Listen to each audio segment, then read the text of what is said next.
Welcome to Only Talk Sports, and we have the March Madness 2023 Sweet 16 game live reaction between the Xavier Musketeers. They're the 3 seed, and they're going up against the Texas Longhorns. They're the 2 seed. The Sweet 16 has been fantastic so far. You've had some big matchups. Alabama goes down to San Diego State. What an upset there. It has just been fantastic basketball all around. Miami, they beat Houston as well. So all the 1 seeds are gone. Jackson, thanks for being here. As he points out, with Bama and Houston of the NCAA tournament, this year will be the first ever Elite Eight without a 1 seed. That is hard to fathom. And you would think maybe there will be another season that no 1 seed's ever been in it, but still, this is the year. No 1 seeds. So much parity in March Madness. I think it just goes to show you how many teams are really good, how many teams are beatable. In one bad game, you get knocked out.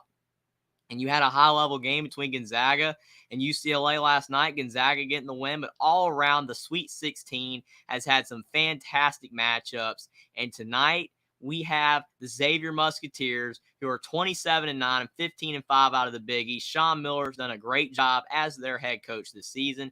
And you've got with Texas, Rodney Terry at 28-8 and 12-6 in the Big 12. Rodney Terry, the interim head coach of Texas, with Chris Beard's dismissal earlier in the season. He's done a great job keeping the team together. And I think overall, if you look at this matchup, this should be a high-level basketball game.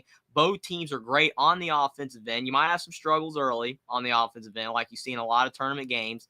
But if it's any indication, the second half of these games should be high-flying, and it should be a lot of fun. I am looking forward to this game, and I'm hoping all of you guys are as well. Edward, he says, I guess that one guy is homeless. He said his house, the band was going to win a natty.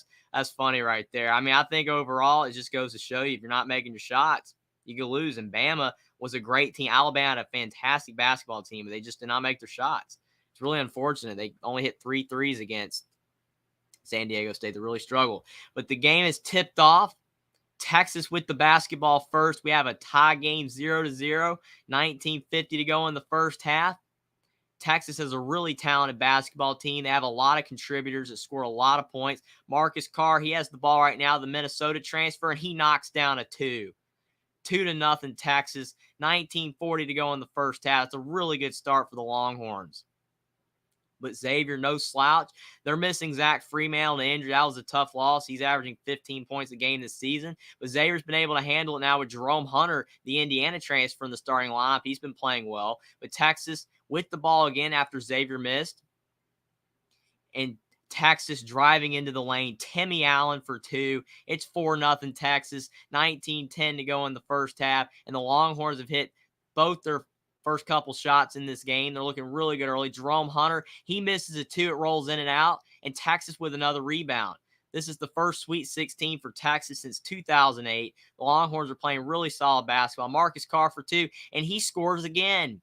6-0 Texas. Xavier might need a timeout. 18:40 to go in the first, and Texas has hit all 3 of their shots to start the game. Xavier trying to find some offense and some defense early. Sule Boom, he's driving in. He's had a great season this year in the Big East. He kicks to Jack Nungy, the Iowa transfer, and Jack Nungy, he misses another layup, but he gets it back and lays it in. Xavier's on the board, 6-2 Texas. 18:26 to go in the first. A great start for the Texas Longhorns. Xavier's trying to hang in there. It's early. The Musketeers finally got a bucket to drop. But Jack Nungy with the relentless effort on the glass, getting his own miss and getting the offensive rebound and laying it back in to get the Musketeers on the board. Xavier's going to have to do a lot of that in this game. They're going to have to get offensive rebounds. They're going to have to make big shots. I think they're going to have to play a really good offensive game if they want to beat Texas, because the Longhorns, they can score. Christian Bishop with the ball, gets it to Marcus Carr, and Marcus Carr with the miss, and the ball is off of Texas. So Xavier basketball, 6-2 Texas, 18:13 to go in the first.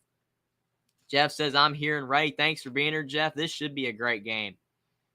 Looking forward to this one. High-level action early. But Texas looking like the better team so far, but Xavier only down 6-2. Sule Boom with the ball. Kicks to Adam Kunkel. Now Colby Jones, he gets a first touch. He's driving into the lane. They call an offensive foul on Colby Jones. Texas basketball. That's a tough call. but he drove in the lane, probably a little bit of an extension. And Texas regains possession. Longhorns bringing the ball before Tyrese Hunter, the Iowa State transfer. He has the ball. He's had an up and down year. He's averaging 10.1 points per game. He's been solid. But now Marcus Carr with the ball again, the leading scorer for Texas, averaging 16 points per game. Now Timmy Allen has the ball. Just so many shooters and scorers for Texas all over the floor. Timmy Allen's driving in, and Timmy Allen, he gets fouled. So the Longhorns will have a pair of free throws.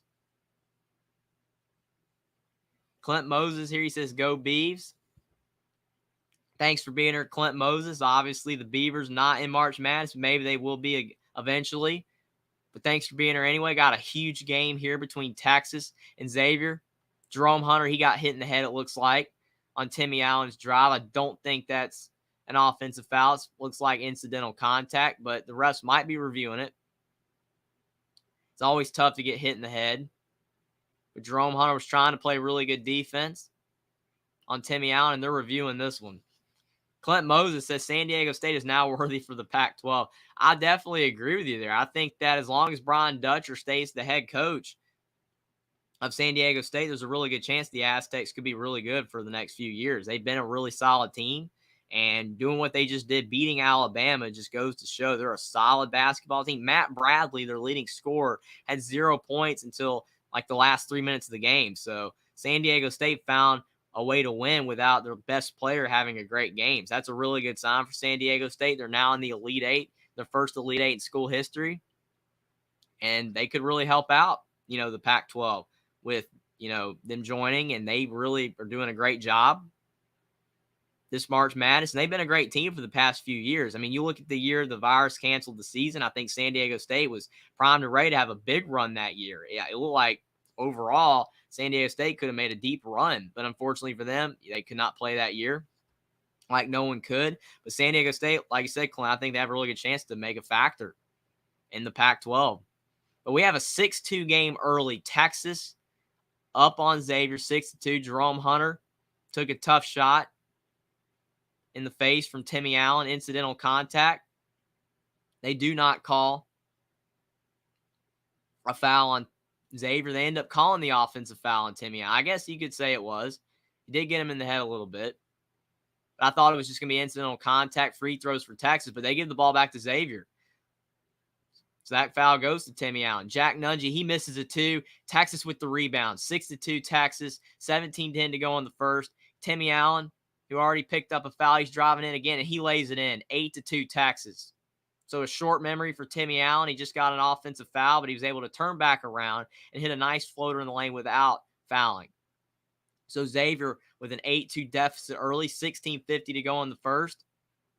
Desmond Claude has the ball, and he gets fouled. I thought he got a clean block, but they did say he got the body.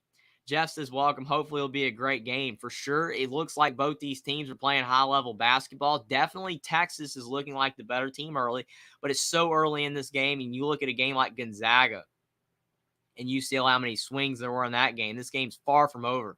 But Desmond Claude, he got hit in the face pretty good. So Texas is really hitting hard right now. And Desmond Claude, he misses the first free throw. So Xavier still with only 2 points, 16:50 to go in the first.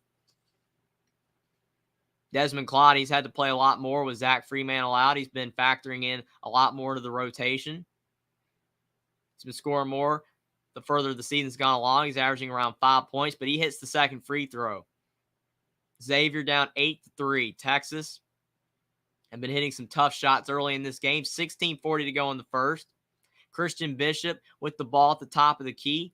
He thought about shooting a 3, gets it back to Marcus Carr. And Marcus Carr with the up and under. What a block by Colby Jones for Xavier. Xavier's pushing the ball down the floor. Colby Jones had a great season for Xavier, averaging around 15 points per game for Sean Miller. Sule Boom, he's driving in. He's the leading scorer for Xavier, averaging 17 points per game. And they call a foul on Texas on Sule Boom's drive. Sule Boom will be going to the free throw line. He's a really good free throw shooter. You don't want to put him at the line. Clint Moses says first Elite Eight in Mountain West history. That is awesome for San Diego State. It's crazy to think, as good as the Mountain West has been at times throughout its history, you would think there would be more teams that have done that. That's crazy. Sule Boom, he knocks down the first, 8-4. Texas bringing in Arterio Morris, taking out Sir Jabari Rice to the bench, 16-19 to go in the first. 8-4 Texas. Sule Boom with another free throw. He shoots really well at the free throw line, over 85%. Definitely the guy you want at the line for the Musketeers, especially in crunch time. And Sule Boom, he knocks down the second. So it's 8-5 Texas. Xavier struggling early, but they're creeping back in this one. Texas has cooled off a little bit. 16-10 to go in the first. Marcus Carr with the ball at the top of the key. He's being hounded. He kicks to Tyrese Hunter. Christian Bishop with the ball. He's trying to drive on Jack Nunge, and Christian Bishop, he misses the layup. And Jerome Hunter with the rebound. He's back in the game after getting knocked out for a couple minutes. Jack Nunge with the ball. On the left block, he goes right shoulder. He misses the shot. But Jerome Hunter is fighting for the ball. He gets it, and he misses a layup. Xavier's missing tons of layups. Still 8-5 Texas, 15:40 to go in the first. Christian Bishop down low, and he has the reverse. 10-5 Texas. Xavier bringing the ball down the floor, trying to speed the game up, but it's really hard to outrun Texas. Xavier's a quick offensive team, but Texas, they're fast in their own right, so this should be a very fun game to watch for sure, especially if you like offense. There's been some good defense so far as well. Desmond Claude's driving in, and he misses a layup. Xavier's missing easy shots right now. Jack Nunge misses a shot down low. Texas rebound. And Tyrese Hunter loses it off his foot, but Arterio Morris picks it up. And Timmy Allen, he misses a tough two. Adam Kunkel with the rebound. Xavier still down 10-5, 14:50 to go in the first. And Adam Kunkel, he gets fouled on the drive. So 14:53 to go in the first. It's 10-5 Texas, but both teams running the floor. Some high-level basketball early. This should be a great game. Edwards says, right, Jeff, that's why I said they were beatable. They rely heavily on Miller, who went 3 of 19, and threes too much non-reliable offense. I agree. I mean, it's tough. I mean, they're a really good team this year. Had so much talent. They could have won it all for sure, but overall, they just could not find ways to make threes. And San Diego State had enough shots. Jeff says he agrees with Edward. Clint Mose said, try to tell Big 12 Houston fans that Wong was AC Player of the Year for a reason. Yeah, Isaiah Wong, he had a good game, but Nigel Pack was a problem for Houston as well. He had a great game. He had like 26 points. And I think overall, you just look at Miami right now. They just have a lot of really good players, especially at the guard positions, and it's just really difficult to stop that. Easy money's here. It's unfortunate that Alabama could not win, but thanks for being here, Easy Money. That was tough. They just could not make shots, but overall, Alabama still had a great season overall. They were a great team. They just could not make shots. But Easy Money says, what's up, Jerry? Hey, everyone. I've got a bit of a belly from eating crow, laughing a lot. All I can say is congrats to San Diego State, especially on their outstanding defensive play. Oh, well, we had a good run. Very disappointed, but I got to give credit where it's due. Congrats to San Diego State. You're absolutely right, Easy Money. I mean, Alabama was a great team. This is one of the best Alabama teams that we've seen in a long time. They have not had this good of a team in a long time. Alabama was definitely capable of winning it all, but unfortunately in a single elimination tournament, one fairly bad game, and that's it. I mean, and to your point, again, San Diego State played great defense, but sometimes better offense is better than really good defense, but San Diego State put the pressure on, and Alabama couldn't make shots. It's just really tough. But in this game right now, you look at Texas and Xavier. Xavier is not making the easy shots right now. If Xavier would start hitting the easy shots, the floaters, if they could start hitting the easy layups, they'd be winning right now. But Xavier's missing all these easy shots. It might come back to bite them in the second half when they need those points. You look at UCLA and Gonzaga. UCLA had a stretch, especially in the second half, where they were just missing tons of easy shots. You got to make your shots. You're not going to hit everything. But if you have a bad stretch or a bad, series of plays in a row where you're not hitting shots, and it's just really tough to be able to win. You have to be able to consistently put up points, even if it's not every possession, but you have to do it on a consistent basis. And UCLA, even though they came back and could have beat Gonzaga, they had a bad stretch where they didn't hit a field goal for 11 minutes. And that's what cost them in the end. Creighton's beating Princeton 40-38 right now with 1:38 to go in the first half. That's a high-level game right there. Princeton is for real. They're playing very high-level basketball, showing that they belong for sure. But Creighton up 2. We'll see if the Blue Jays can move on to the Elite Eight, or will it be the Cinderella Princeton Tigers? It's going to be really interesting. Easy Money says, we really blew it first half, blew opportunities, and again, blew a 9-point lead in the second half. March Madness, no number 1 seeds left. 100%. It's insane that there's no number 1 seeds left for the Elite Eight. That's crazy. And like you said, they were up 9, and it looked like Alabama was going to win at that point, but San Diego State just fought back.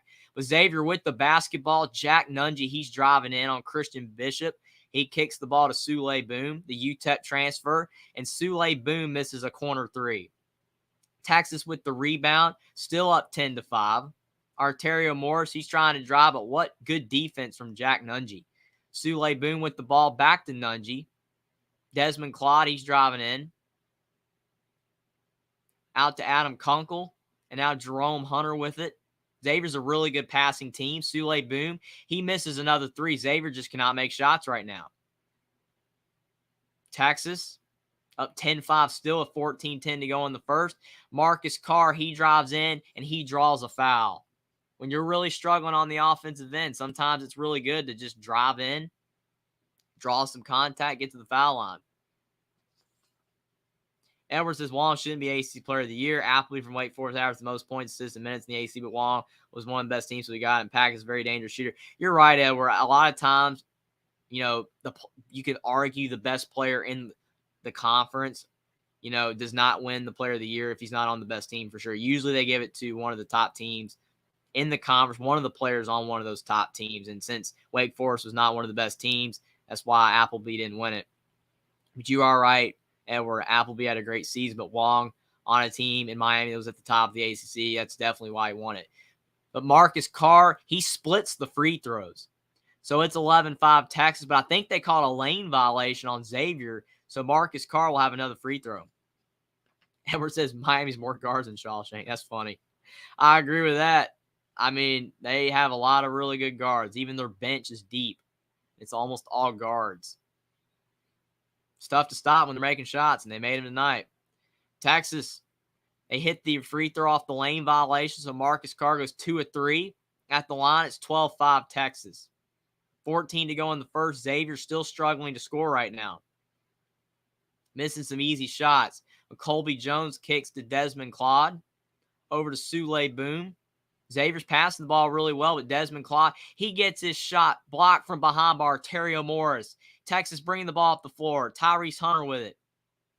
The Longhorns definitely are the more scrappy team on both sides of the ball right now on defense and offense, giving Xavier some fits. Marcus Carr with the step back too, and he gets the roll, hits front iron, shooter's touch, and it's 14-5. Texas now opening up a 9-point lead on Xavier. Where's the offense going to come from for the Musketeers? They're really struggling to make shots. You don't want to fall behind by too much early in this game. 13-10 to go in the first. Jerome Hunter with the basketball. He's trying to drive, and he gets the ball stolen from him by Brock Cunningham, who's been inserted to the game, but Texas proceeds to throw it away.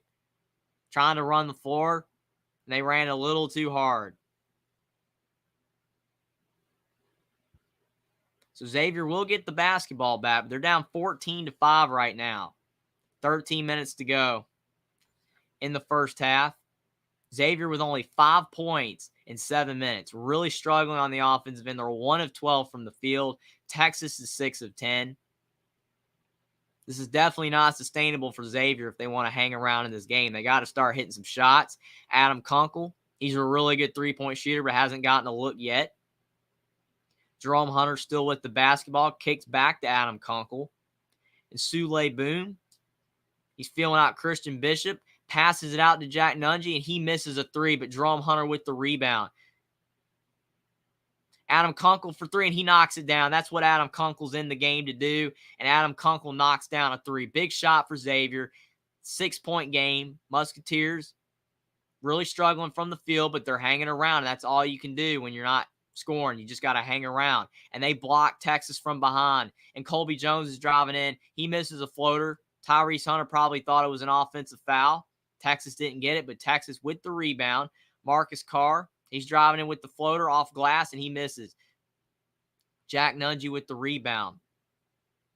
And Colby Jones all the way to the rim. Unresisted. Texas 14-10.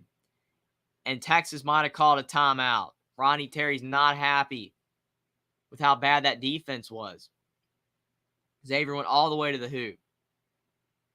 Jeff says, hey, man, yeah, they really did. It's sad what a good team, and they blew it. 100%. Alabama just struggled. Jackson says, with the 2022-23 San Diego State team making it the Elite Eight, they're the first ever Mountain West team to make the Elite Eight in conference history. Again, that's insane because you look at it. You look at the Mountain West. They've had so many good teams throughout the years. You would think one of them would have been to the Elite Eight already, especially considering you've had Loyola Chicago. I mean, you have all these teams now for Atlantic from these smaller conferences that are moving all the way to the Final Four in the Elite Eight. You would think the Mountain West would have done it by now, but they haven't. But now you got San Diego State, so that drought's over. Easy Mike says, yeah, bad ball. I only missed too many shots. He made some great play on defense and didn't capitalize on the turnovers. 100%. Edward says Bam was just in the wrong place at the wrong time. That's funny, Edward. Jackson says, so if Texas wins, I wonder if the Big 12 will celebrate by going to the Elite Eight, or are they getting the silent treatment? Well, I mean, that's a good question with Texas going to the SEC. I mean, it's still a really good look for the Big 12 while they're in it. But I do think overall, looking at this game, Texas is definitely looking like the more talented team. They have the deeper team. They're running the floor really well. But when Texas does struggle to make shots, which you saw with Alabama against San Diego State, they struggle to make shots. If Texas goes cold in this game, I think Xavier could take advantage because Adam Kunkel's a great shooter. Sule Boone can start knocking shots down. I think Xavier has the offensive firepower to hang with Texas, if not, overexceed him and play even better and be able to win this game. But Texas is a really good team. But they have gone cold last couple minutes and they're allowing Xavier to get back in it. So it will be interesting to see what happens. James Scott, thanks for being here. James Scott, he says Miami beating Houston, San Diego State beating Alabama, Princeton giving Creighton assholes. We've got a good tournament this year. 100%. And I think a lot of people felt coming in, there was going to be a lot of parity because no team just really seemed to be way better than any other team. And again, it's a single elimination tournament, one bad game, you're out. But still, in some years, you can point to 3 or 4 teams that you can just say, oh, they're way better than everyone else. They should advance. And they might get upset, but usually most of those teams advance. But this year, no team just really has shown themselves to be the best. I mean, every team's beatable. All the 1 seeds are gone. I just think that makes it where you have a lot of parity.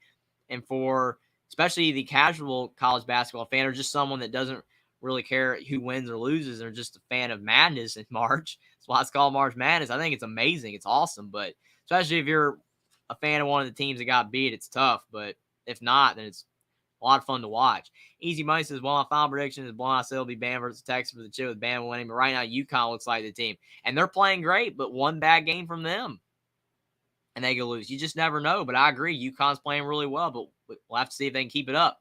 Edward says, yeah, I've said this most open tournament ever. Anyone can win at any time. 100%, Edward. I agree. I mean, it's tough to say overall that it's, the most open because we've had so many other March Madnesses. But like you're saying, with the way all these upsets are happening, you never know who's going to win. I could agree with you. I think it could very well possibly be one of the most open, if not the best.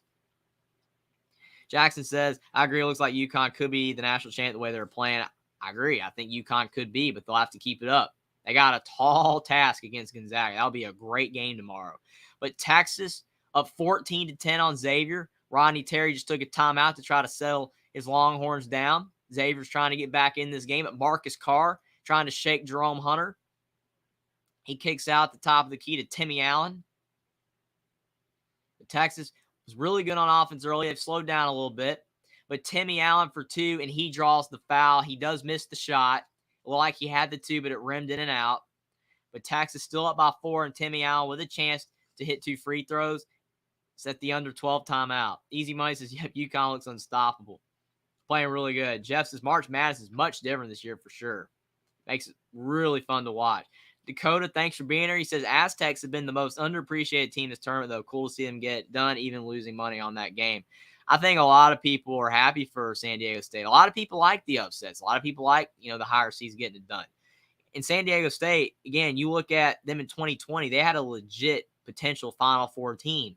They could have been a 1 or a 2 seed that year, but the virus canceled the season. It was unfortunate. But now San Diego State's getting their opportunity. A couple years later, they're a 5 seed, and they've just done, the unthinkable for a lot of people, beating Alabama. And it's incredible.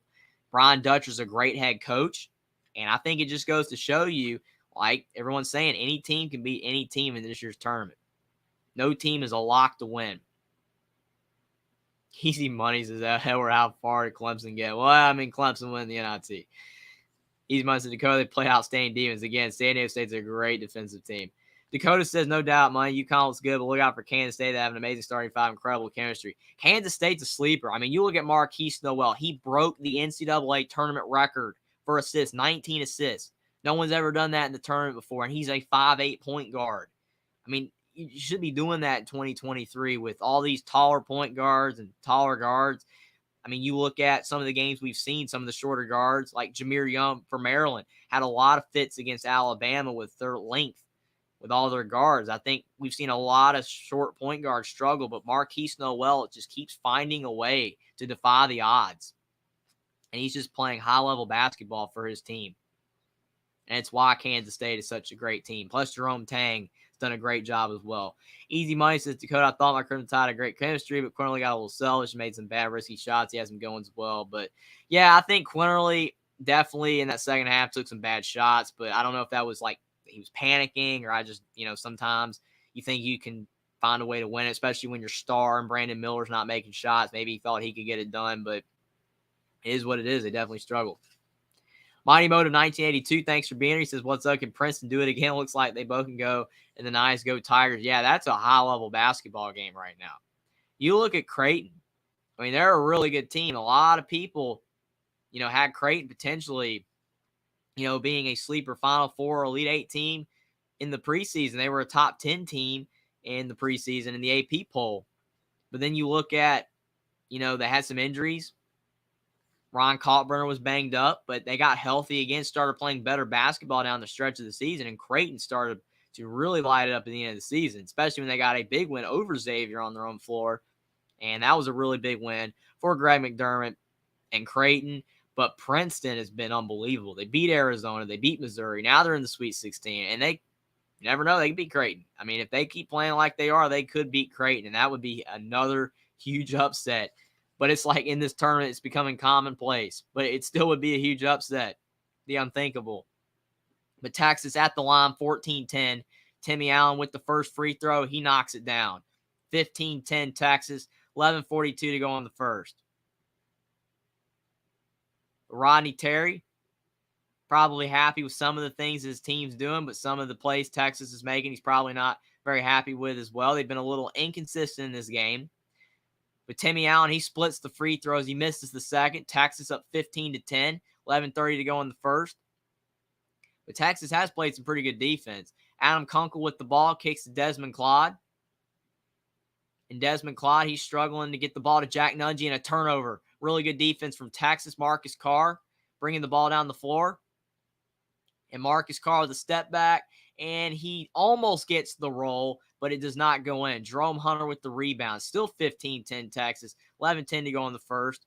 A lot of defense. Both offenses are struggling a little bit. But Desmond Clodd, he kicks it to Jack Nungy on the block, and Jack Nungy misses an easy 1-foot shot. Another missed layup for Xavier. Xavier's missing way too many easy shots. And then on the other end, Texas, Tyrese Hunter, he drives into the lane. And what a left-handed layup. 17-10, 10:40 to go in the first. Really good shot from Tyrese Hunter. Adam Kunkel's driving it now for Xavier, and he knocks down a tough right-handed layup. It's 17-12. 10:30 to go in the first. Both teams are going back and forth. The offense is starting to pick up a little bit. Tyrese Hunter kicks the ball to Marcus Carr. Now Timmy Allen with the ball, and there's a foul on Xavier. Got a little too aggressive on the defensive end. 10:19 to go in the first. 17-12 Texas. Both teams are playing at a high level right now. Xavier still struggling on the offensive end. They've played some good defense. Texas has been really good on both sides of the floor. Their offense has cooled off a bit. But Tyrese Hunter just hit a big layup. And the Longhorns still have a 5-point lead.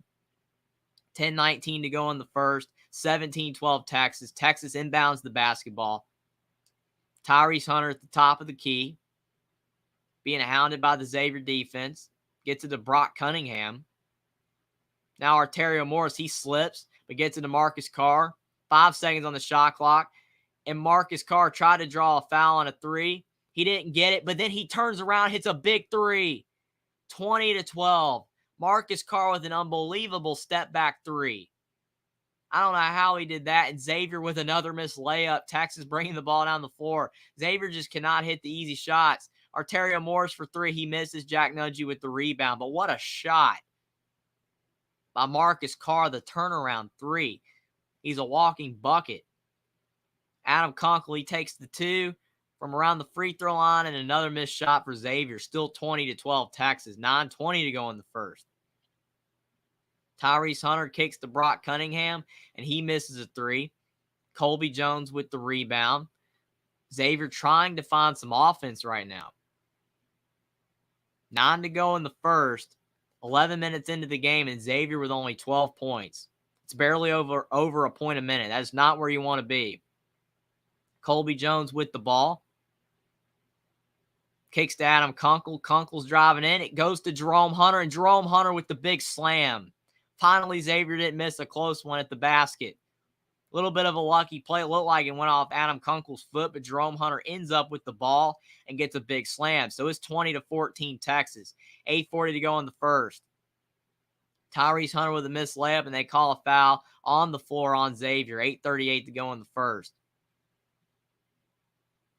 But Adam Kunkel with the drive, it looked like he just lost the ball. And then Jerome Hunter ends up with it. Right place, right time with the big slam. Xavier only down by 6. They've played pretty well on the defensive end at times, but they've struggled on the offensive end. But Xavier hanging in there, only down 6. Texas to inbound. Tyrese Hunter kicks this to Jabari Rice, and he misses the shot. Timmy Allen with the offensive rebound, and he misses an easy shot. Xavier with the rebound. Both teams are going to look at this film, whoever wins, whoever loses, and just see they missed a lot of easy layups. It's unbelievable. But Sule Boom drives in. They might have called an offensive foul. I think they did on Sule Boom. He was driving out of control into the lane. Does extend the arm a little bit, and Tyrese Hunter gets the offensive foul on Sule Boom. So Texas regains the possession. 20-14. 8:22 to go in the first. Both teams are really scrapping on the defensive end. Tyrese Hunter, he lets the ball go down the floor before he picks it up. Finally picks it up at half court. He's had a solid start to this game. But Timmy Allen with the ball now. He's played well. Sir Jabari Rice has been quiet, but he's trying to score. But Xavier played great defense. He almost turned it over, but he kicks it out. Now it's back to Sir Jabari Rice, and he's driving into the lane, and another foul on Xavier. That's the 7th foul on the Musketeers. The fouls are starting to pile up on Xavier. But it's 8:03 to go in the first. 20-14 Texas, and Texas is at the free throw line. Sir Jabari Rice, he's averaging 12 points per game this season. He's had a really good year for Rodney Terry. He had 13 points against Penn State in their second round win over the Nittany Lions. But for the first free throw, Rice does miss. Got to make your free throws in March. You don't want to miss free throws. Those are going to be key, especially in the second half of this game when you need all the points you can get. But Texas with another free throw. Up 6 on Xavier right now. 8:03 to go in the first half. Texas has led most of this first half. But Rice with the second free throw, and he misses both free throws. That is tough for Texas. 0 for 2 at the line. They're showing Xavier, they shot 50% from the field as a team this season, one of the best in college basketball, and they're only 5 of 21 from the field tonight, missing a lot of easy shots. Colby Jones with the ball. He's trying to drive it again. Texas with the good defense. Kicks it out to Sule Boom. And Sule Boom with the step back too. And what a block by Texas. The Longhorns are playing incredible defense on Xavier right now, not letting them get any easy shots, not letting the Musketeers get comfortable in any way. Jabari Rice kicks to Christian Bishop on the left block. He's driving in. He goes up strong, and he lays it in. Texas up 8, 22-14, 7:10 to go in the first. Xavier again struggling on the offensive end. Desmond Cloud in the corner. Kicks it to Jerome Hunter. And now to Colby Jones, and he finally knocks down the floater. Really good shot from Colby Jones. 22-16 Texas. 6:50 to go in the first. Both teams are tired right now. Wait for that TV timeout in the next foul. But Christian Bishop gets the ball from Tyrese Hunter. He's on the left block. And Christian Bishop's going up strong again, and he gets fouled. And it's 22-16 Texas. 6:40 to go in the first. And Christian Bishop will be shooting 2 free throws after the commercials. Easy Money says, yeah, I know a lot of people are glad my Crimson Tide lost. Well, I mean, when you're the top team, a lot of people want upsets. It's tough, though. And he says, I'll be right back, Jeffrey, in a few. Sounds good, Easy Money. Thanks for being here. Edward says, laughing a lot. I never root for Clemson basketball. We have a bad basketball coach, period. Edward, definitely not a Brad Brownell fan. Dakota, he says, big money on Texas -2 first half. Come on, Horns. They're looking good early. Jeff says, what a battle. For sure, especially on the defensive end. It's been insane the amount of defense that's been played. Edward said, of course, people was rooting against Bama that they didn't like Notes handle the whole situation. Brandon Miller plus your family's made. Sure, yeah, it was just a lot of stuff. I mean, you're right, Edward. There's just so much stuff involved. I mean, it makes sense. It is what it is. Bet the Scott, thanks for being here. Says, what's the wager you got tonight? Well, I mean, I have no idea. I mean, I think that, I would probably lean Texas to win overall. But I think Xavier could get it done. But Texas, they have a really talented team. They have more depth than Xavier. I think they have a really good chance to win. But Xavier, they're going to do everything they can to win as well. But I think that Texas, you could argue, could cover, maybe win. Should be interesting, though. Jeff says Xavier, nothing is falling. For sure, they are really cold right now on the offensive end. They just cannot get a shot to fall. It will be interesting to see if in the second half, if Xavier keeps missing these shots, because you would think eventually they're just going to start making these shots. They did it against Kennesaw State. They could make shots in the first half, and then the second half they started to fall. Xavier's been a really good second half team, so it's not over yet, obviously. There's a really good chance that they could find a way, start making some shots more often in this game, especially the easy ones. Then Xavier could win, but Texas, they just have a lot of depth. They have a great team, and it will be really tough for Xavier to get this win. Texas is one of the deepest teams in college basketball. I think that Texas has a lot of talent all over the board. They have good guards. Their center plays pretty solid. They're a really complete team, and when they're making threes, they're almost unbeatable. So it will be interesting to see for sure. But it's been a high-level game. I think that overall you look at, Xavier, pretty fortunate to only be down what you are. Not too much. You're only down by a few points. Definitely can get back in this game. When you're not playing well and you're not down by much, that's always a really good thing to see. Because if you're down by a lot, that's tough. Dakota, he says, I wonder if Pat McAfee's $500,000 cap payout to Texas they win the tournament is motivating them as well this year. Well, I mean, that's really interesting for sure. I mean, that's an insane thing to think about, but you never know. Could play a factor. But that's really hilarious, Dakota. But they're interviewing Sean Miller right now. He's probably just saying, we got to start making some shots. I mean, that's really the only issue right now. They're just not making shots. They're getting in the lane, and Texas is applying enough pressure to make Xavier think about it, and they're just missing these easy shots. It's really interesting to see because Xavier's such a great offensive team, but sometimes in these big games, it's just one of those things. Got to play well every game. Can't have a bad game. Dakota says each player gets $35,000. That would be crazy. I mean, you're right. Maybe that's the motivation. Dakota says smaller payout to management and trainers. Great dude. Yeah, Pat McAfee's awesome on game day. I think he does a really good job. Obviously, really miss Lee Corso when he's not on there, and I hope he'll be okay. But Pat McAfee does a good job. But Christian Bishop, he hits the first free throw, and he hits them both. Texas up 24-16, 6:30 to go in the first. The Longhorns up by 8. They could be up by more, but Xavier just doing enough to hang around. and not fall out of this game, but they're not able to tie it up or try to take the lead. Sule Boom with the ball, trying to make a move on Marcus Carr, but he could not. Desmond Clark kicks it into Jerome Hunter, and another turnover for Xavier. Texas running the floor where they are dangerous, and Sir Jabari Rice with the dunk. You cannot let Texas run the floor. Once Texas gets in the open court, it's all over. They're a really good transition team. And now Texas is up 26-16. Xavier down by 10. 5:50 to go in the first. Jack Nungy with the ball on the right block. He's trying to drive. And Jack Nungy for two. Really good shot. It's probably where Xavier needs to go right now since they're struggling on the offensive end. Get the ball to Jack Nungy on the block. He's a pretty good finisher. Try to get some relatively easy buckets and try to knock him down. Sir Jabari Rice, he's driving in again, and he's not going to get stopped. Xavier lets him go all the way to the rim, and it's 28-18 Texas, 5:20 to go in the first. Colby Jones for three. He misses for Xavier. Texas basketball.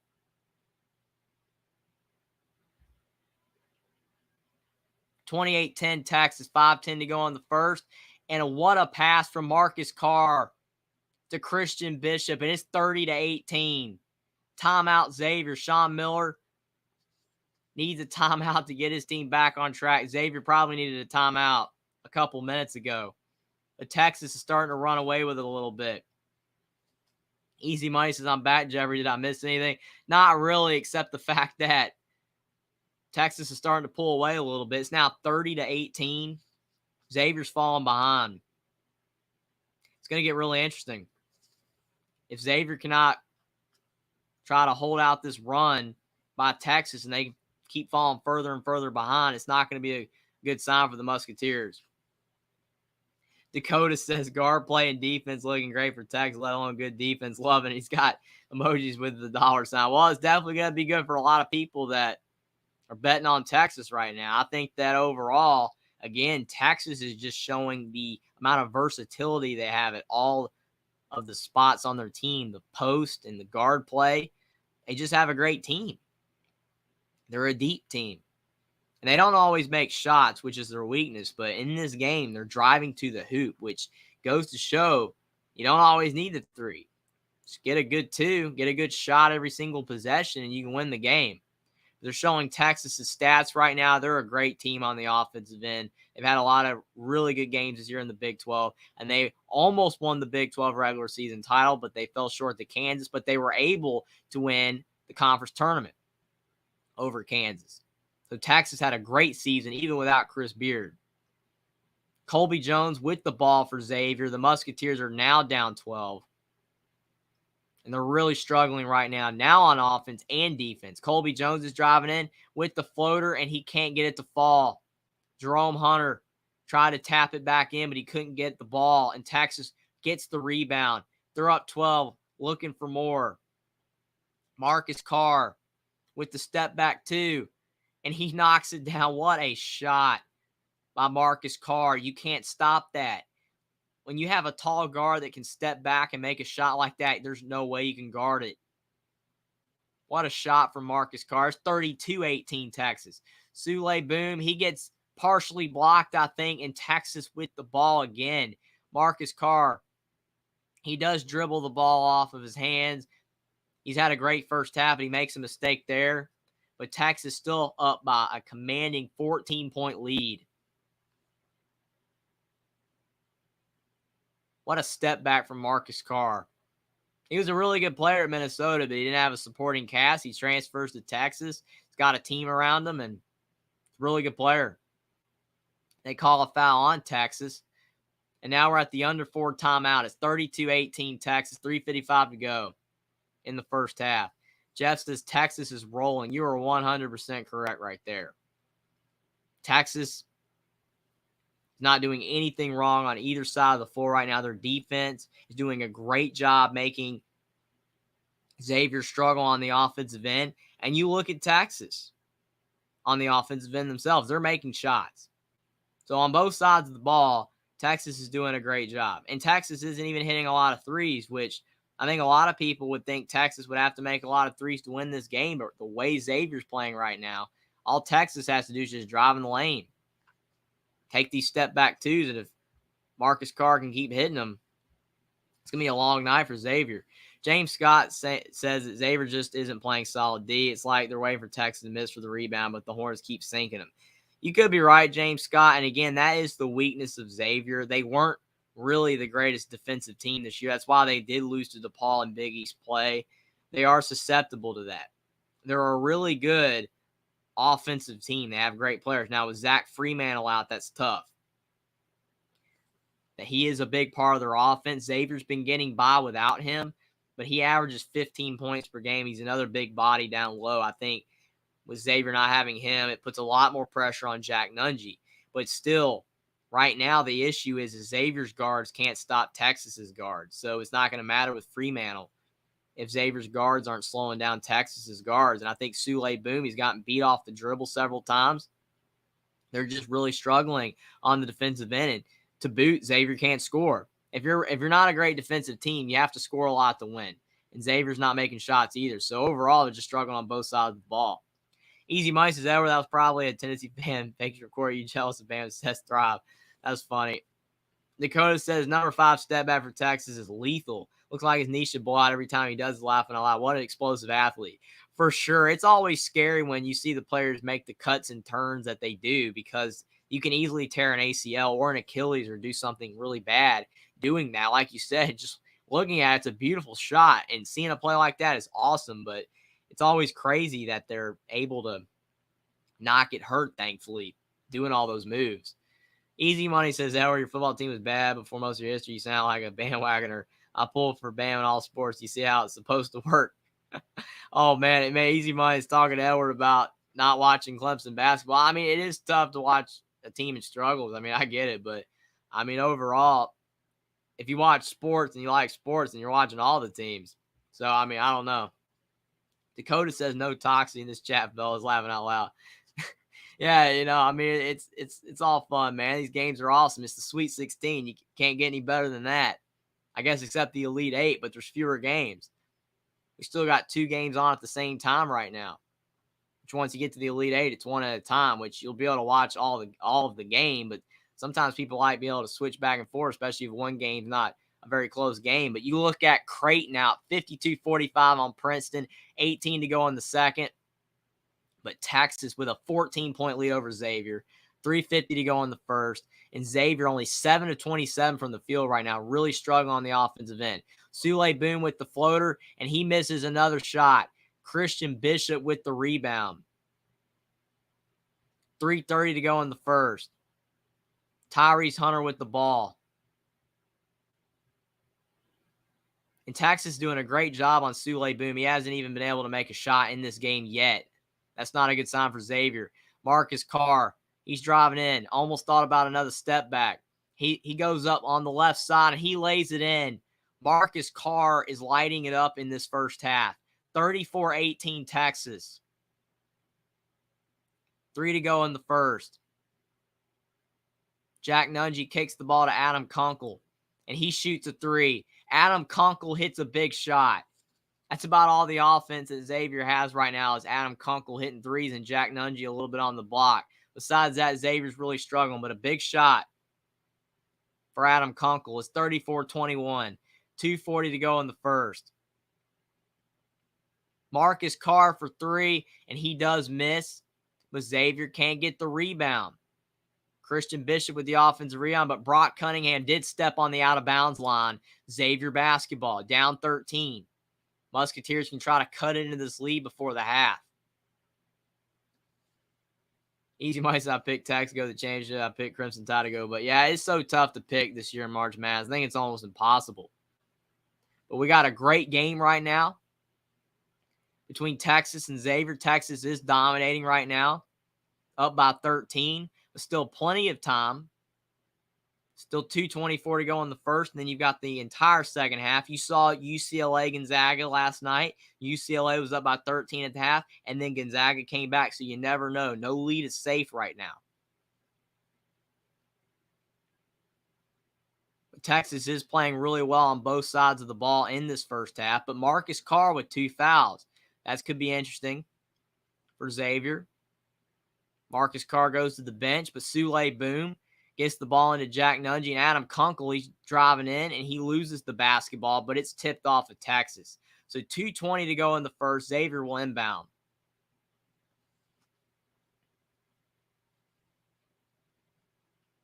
Clint Moses.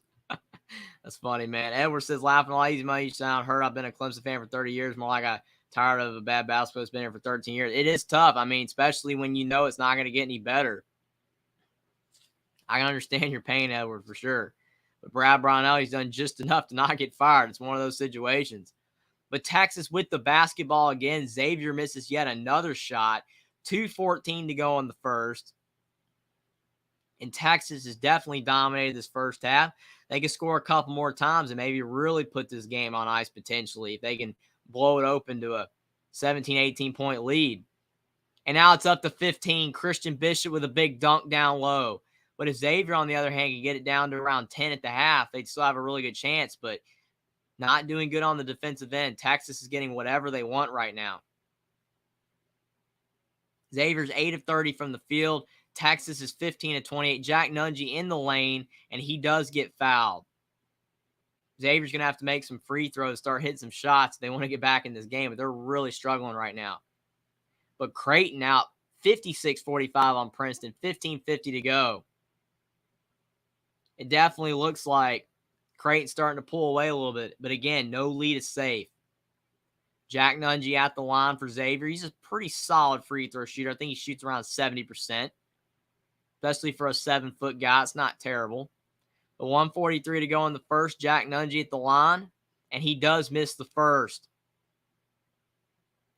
Xavier cannot buy a shot right now. But Jack Nungy, he'll have another free throw. He's got 4 points and 6 rebounds, but he only is 2 of 10 from the field for Xavier. That is not going to get it done. He's a really good player, but 2 of 10 from the field from a 7-footer against a lot of his shots at the rim is not very good. But he does hit the second free throw. It's 36-22. Texas up 14, 1:40 to go in the first, and Christian Bishop with 2 fouls now. Texas getting in a little bit of foul trouble. Xavier potentially could take advantage of it. But Arterio Morris for Texas for 3. He does miss the shot. Jack Nungy with the rebound. So Xavier trying to cut into this lead. Colby Jones, he's trying to drive, but Colby Jones loses the basketball, and Texas steals it. Arterio Morris is driving in on Adam Kunkel, and he misses an easy layup. Jack Nungy with the rebound. The Musketeers catch a break. Sule Boom with the ball. He has not had a good first half at all. He's hit a couple of free throws. He cannot make any shots in this game.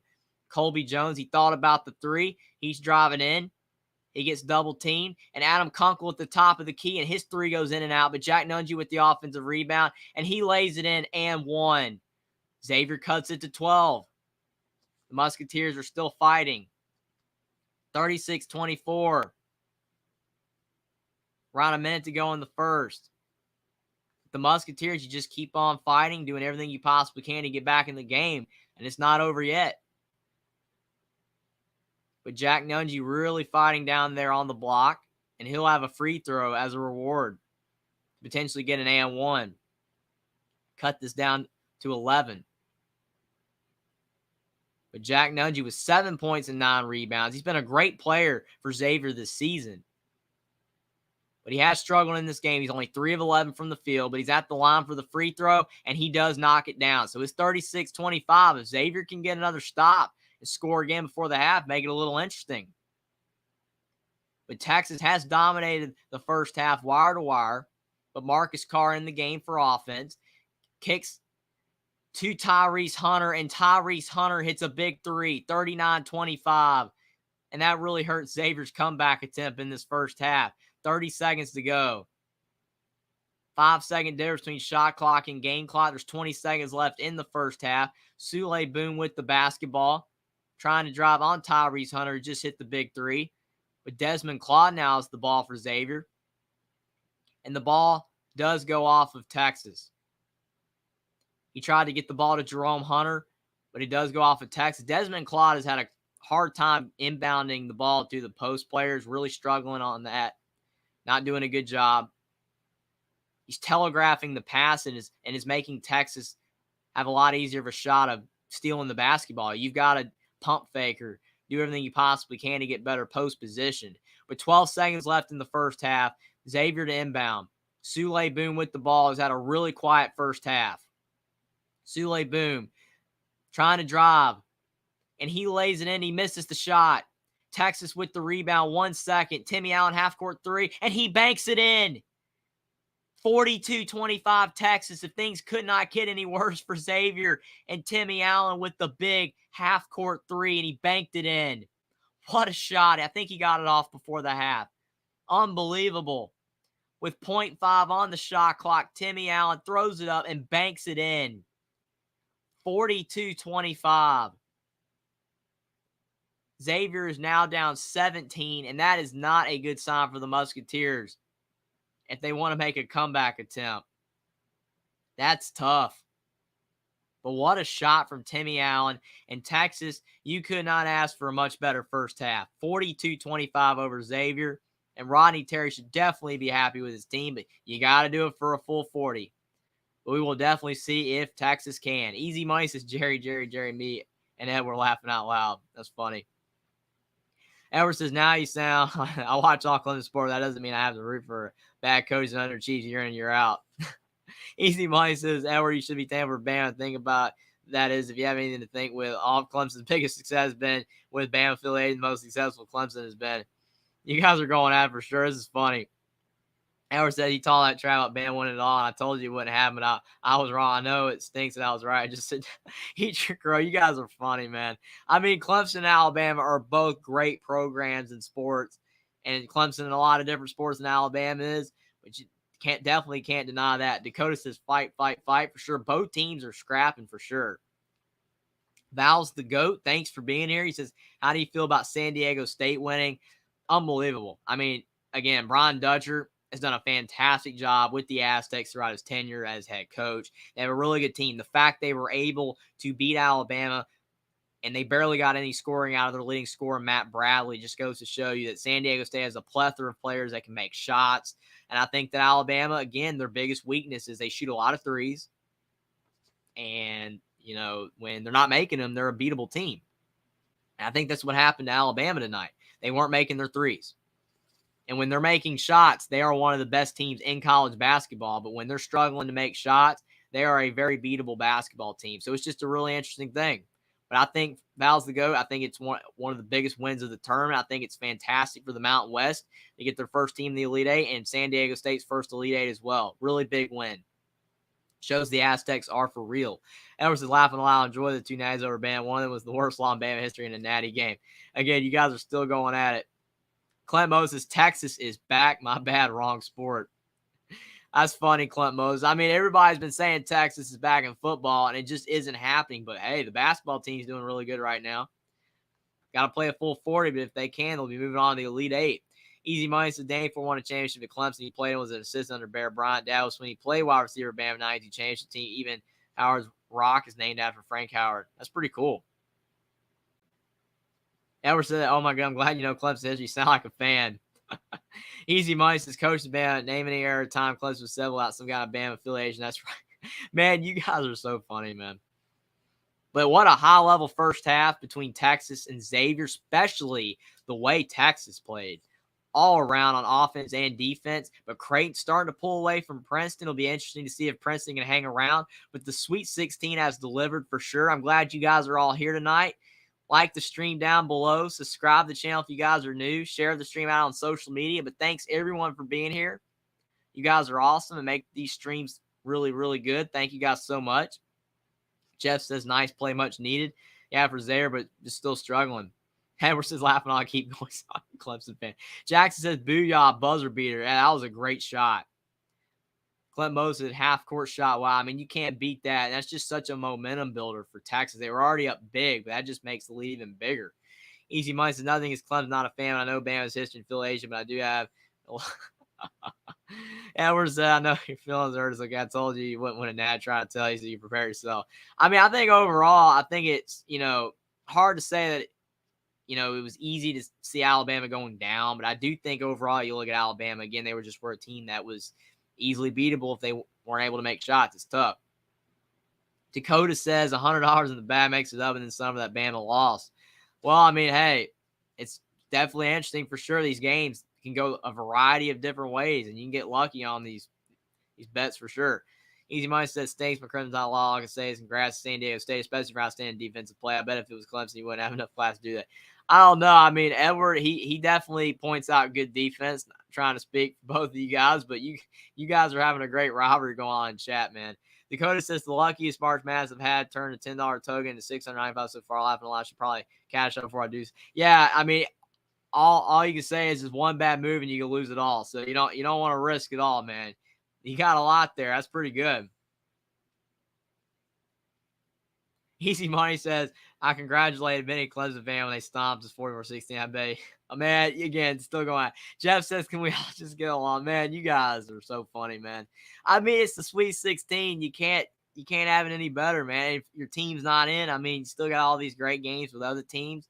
Obviously, it would be a lot better if your team, whoever, any of you guys root for is in it. But for sure, I think that overall it is tough when your team loses, but still a lot of great games. And March Madness has definitely been a lot of fun. And this year it's just been so unpredictable, so many upsets. You just can't predict any of these games. I think that sometimes you can say, oh, this looks like an easy win, but it's hard to tell. But Easy Money and Ed are still going at it in chat. But this game right here between Xavier and Texas, I think that looking at both these teams, Xavier is going to have to play better defense if they want to win this game. Texas is getting whatever they want on the offensive end. Yes, Marcus Carr's hit a couple of ridiculous shots. And yes, Timmy Allen hit that big three at the half that he banked in. But you take away those plays, Texas would still be up by 9 or 10.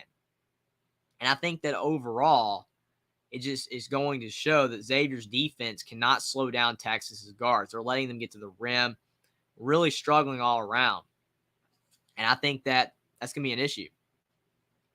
I think it's definitely going to be an issue for Xavier in the second half. If they're not able to slow down Texas again, it will be an easy win for Texas. And Creighton is now pulling away completely, 68-52 over Princeton, 12 to go in the second half. If Creighton keeps up this high level of play, the Blue Jays will be moving on to the Elite Eight. And that should be a high-level basketball game against San Diego State if Creighton can win in the Elite Eight. But Princeton, they've been a great story this year going to the Sweet 16. We got Florida Atlantic in the Elite Eight, San Diego State in the Elite Eight. Princeton would be awesome if they could join as well, but they're down 16 right now, not over yet. But Creighton looking really good. But Texas is definitely a lot of people's pick right now to potentially win it all. Again, they're going to have to play the full 40 minutes, another great 20 minutes of basketball. That first half was complete. They were good on defense. They gave Xavier fits. Xavier was really struggling all around on the offensive end. And then Texas was getting to the rim. And when you're getting to the rim over and over and over, and you cannot stop it, and Xavier just could not stop the dribble drive that Texas was having all the way to the lane, I just think it makes it really tough to win. Xavier has to score a lot of points if you're going to allow Texas to score that easily, and they're not able to do that right now. So it will be interesting to see if Xavier can make a run. Easy Money says Dakota awesome. On him winning the money, it's definitely cool. Jeff says it's just madness. Again, that's why it's called March Madness for a reason. The name is perfect. Dakota says, stick with these streams, man. You do a great job between your talent, that beautiful Southern accent. You have something special going. Thanks, Dakota. Thanks for being here, man. Your compliment's awesome, man. But thanks so much for being here. I mean, I love doing these games. You guys make it so much better as well. But, I mean, thanks for saying that, man. That means a lot. You're awesome, man. But I think looking at, all these games, it's just going to show that guards do win in March. Texas is making big shots. Miami against Houston hit big shots from their guards. Centers are important. Post players are important. but guards win in March. And if you're making big shot after big shot and the other team's not able to slow it down, you're going to win most of the games. So I do think it's going to be really interesting to see. And I think that, looking at once we get to the Elite Eight and the Final Four, whoever wins it all, it's probably just going to be the team that makes more hustle plays, hits more big shots, guard play, outplays the other team. And even if one team has better guard play throughout the whole entire season than the other team, you can be in the national championship game, and the other team that you're not expecting to win it has a better game that day at the guard position. Again, that's what makes March Madness so much fun, because it's a single elimination tournament. One bad game, you're out. It's just so unpredictable. As a lot of people have said, with the NBA playoffs, you have 7 games. And if you have a bad game, you can turn back around and win the rest of them, and you win the series. You just don't have that luxury in college basketball. It's what Madness is all about. But again, thank you so much for the compliment, Dakota. Easy Money says, back to Edward about the comments, says, I give credit where credit's due, but also my Crimson Tide is the best historically in college football. It's a fact. I mean, I think overall you look at Alabama. I mean, again, they're a school that is a football school. And I think you look at the fact that they had success to this high level in basketball this year goes to show, the most important part of this is it goes to show that any university can have success in both sports.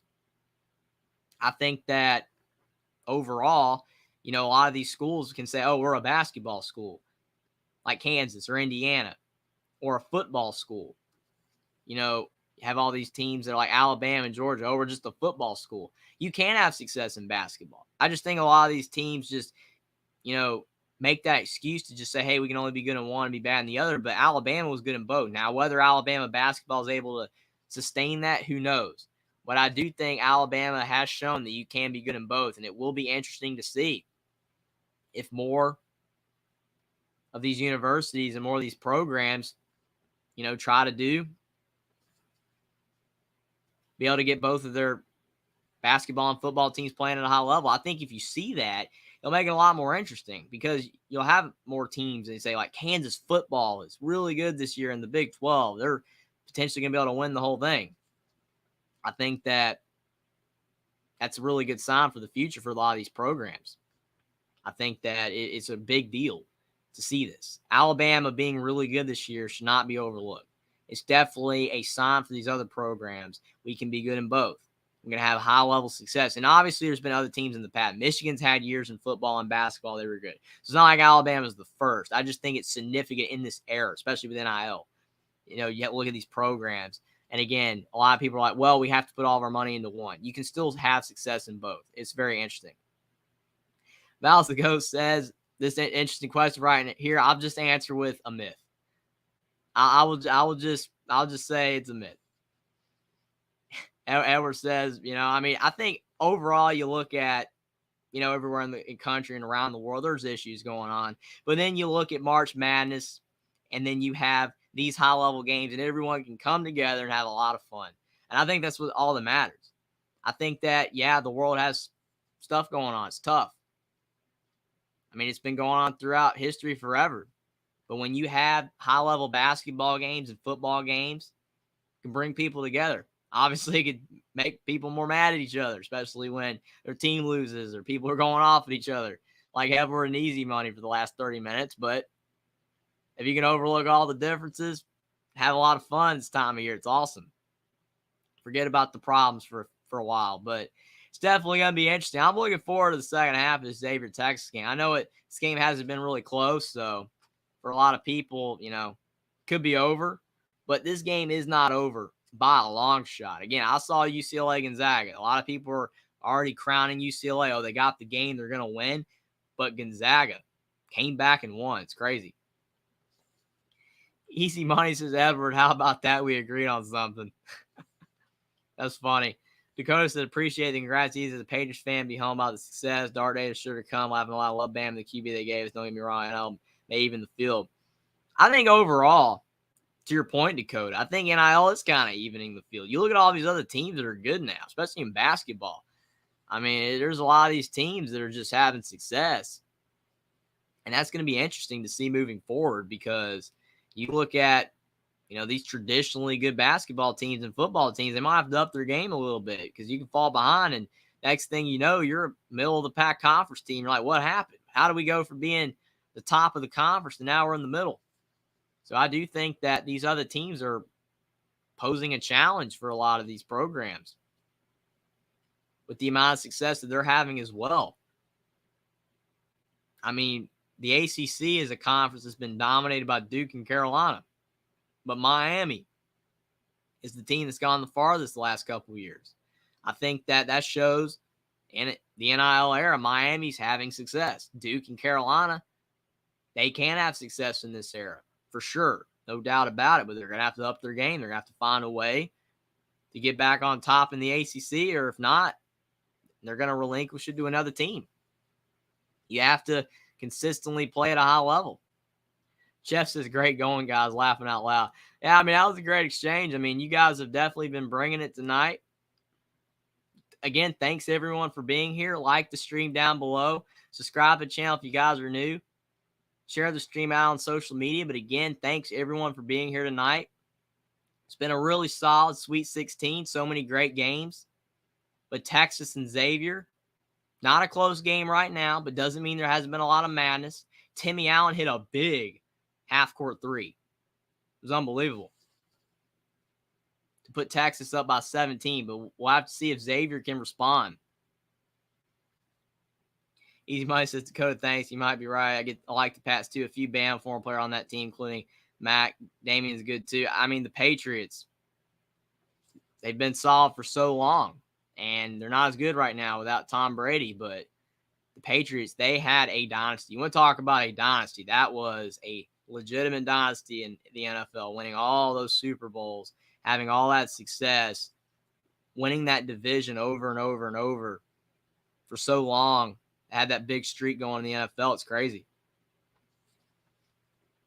Edward says Damien's a Bill now, but still, you look at, besides the Alabama players, the Patriots still have a pretty good roster, and as long as you have Bill Belichick, there's still a chance. Dakota says Bama's a puppy mill for draft along with Georgia. I think you look at both schools, like you said. I mean, they're churning out so much talent year in and year out. They bring in the players. They develop the players. They have success.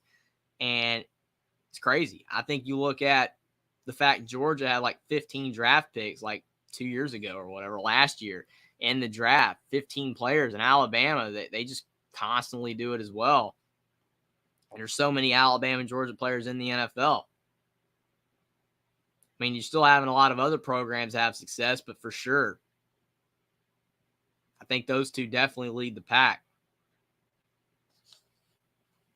And in basketball, I mean, you look at the one and dones are dominated by Kentucky and Duke, especially Duke recently, but Kentucky's had so many with John Calipari. But still, other programs are getting in the act. Brandon Miller's at Alabama. Jarris Walker's at Houston.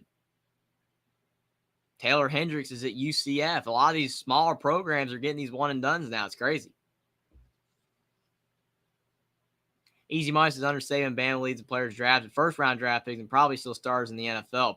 I agree. I think in all three, definitely in players drafted in first round draft picks. That is 100%. I think stars in the NFL, I would say that could be true for sure. But it's been domination by Alabama. Dakota says now Patriots have picked fourth in our division. Of course, Jets, Doll, and Bills become low with talent as soon as that is funny right there. I mean, overall, like you said, it is kind of ironic that, now that Tom Brady's gone, those other teams suddenly get better. That is interesting. You think about how bad the Jets were for so long and the Bills were for so long when Brady was there.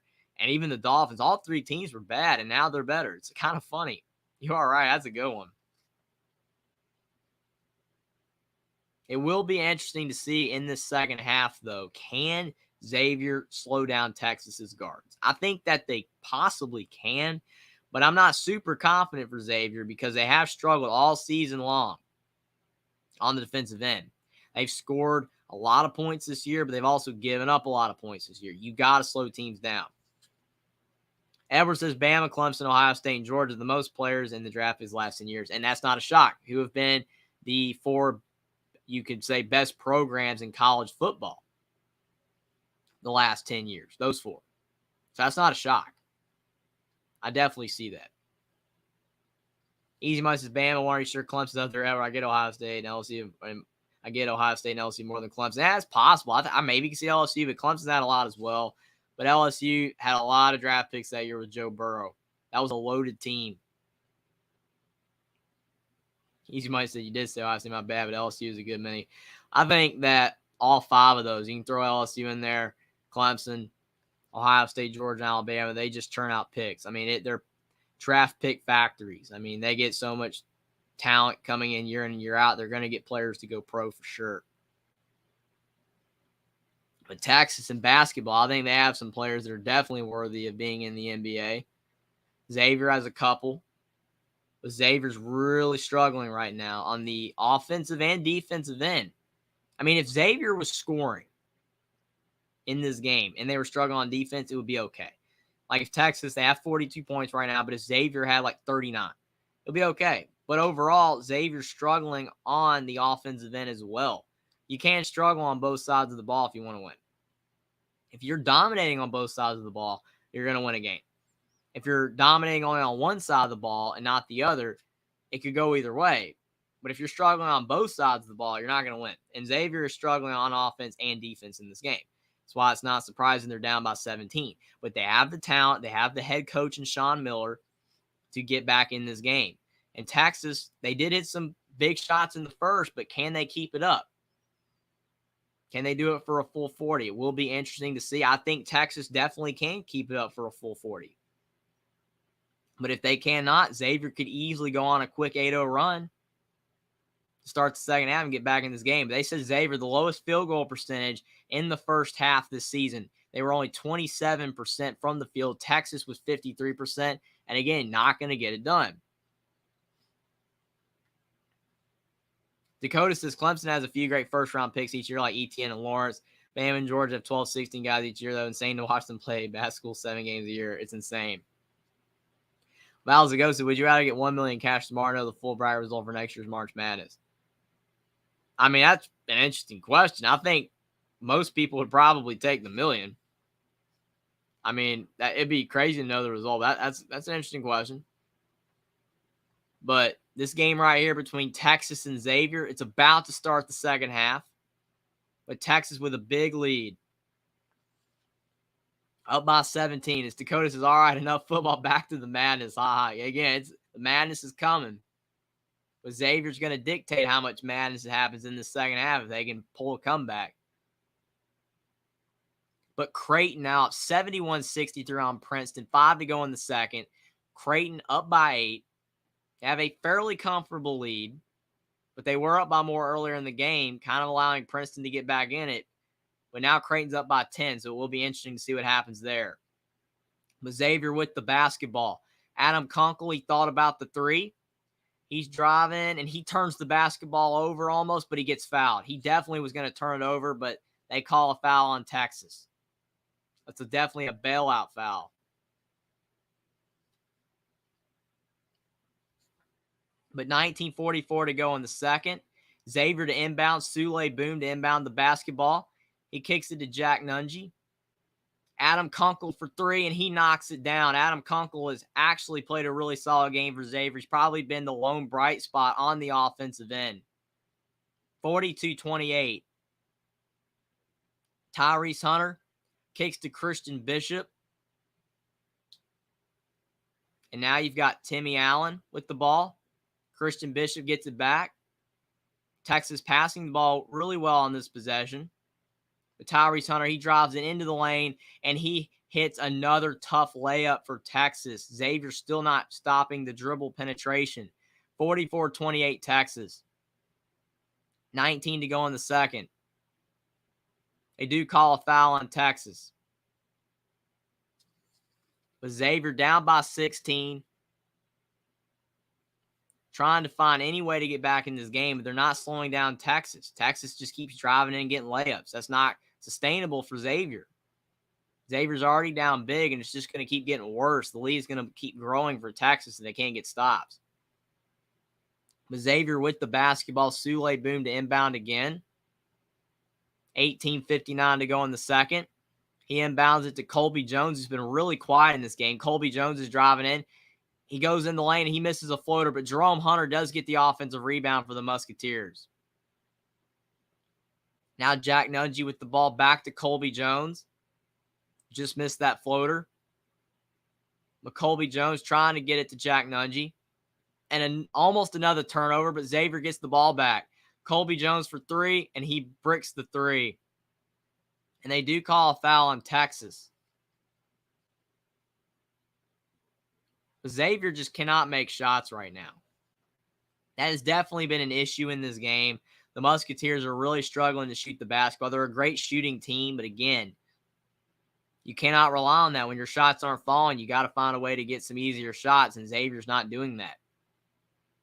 And they have missed even some of the easier looks that they've had. Christian Bishop, he does have 3 fouls for Texas, but Adam Kunkel, he drives in. Could have maybe been an offensive foul. They didn't call it. But it's 44-30 after Adam Kunkel hits a step back two.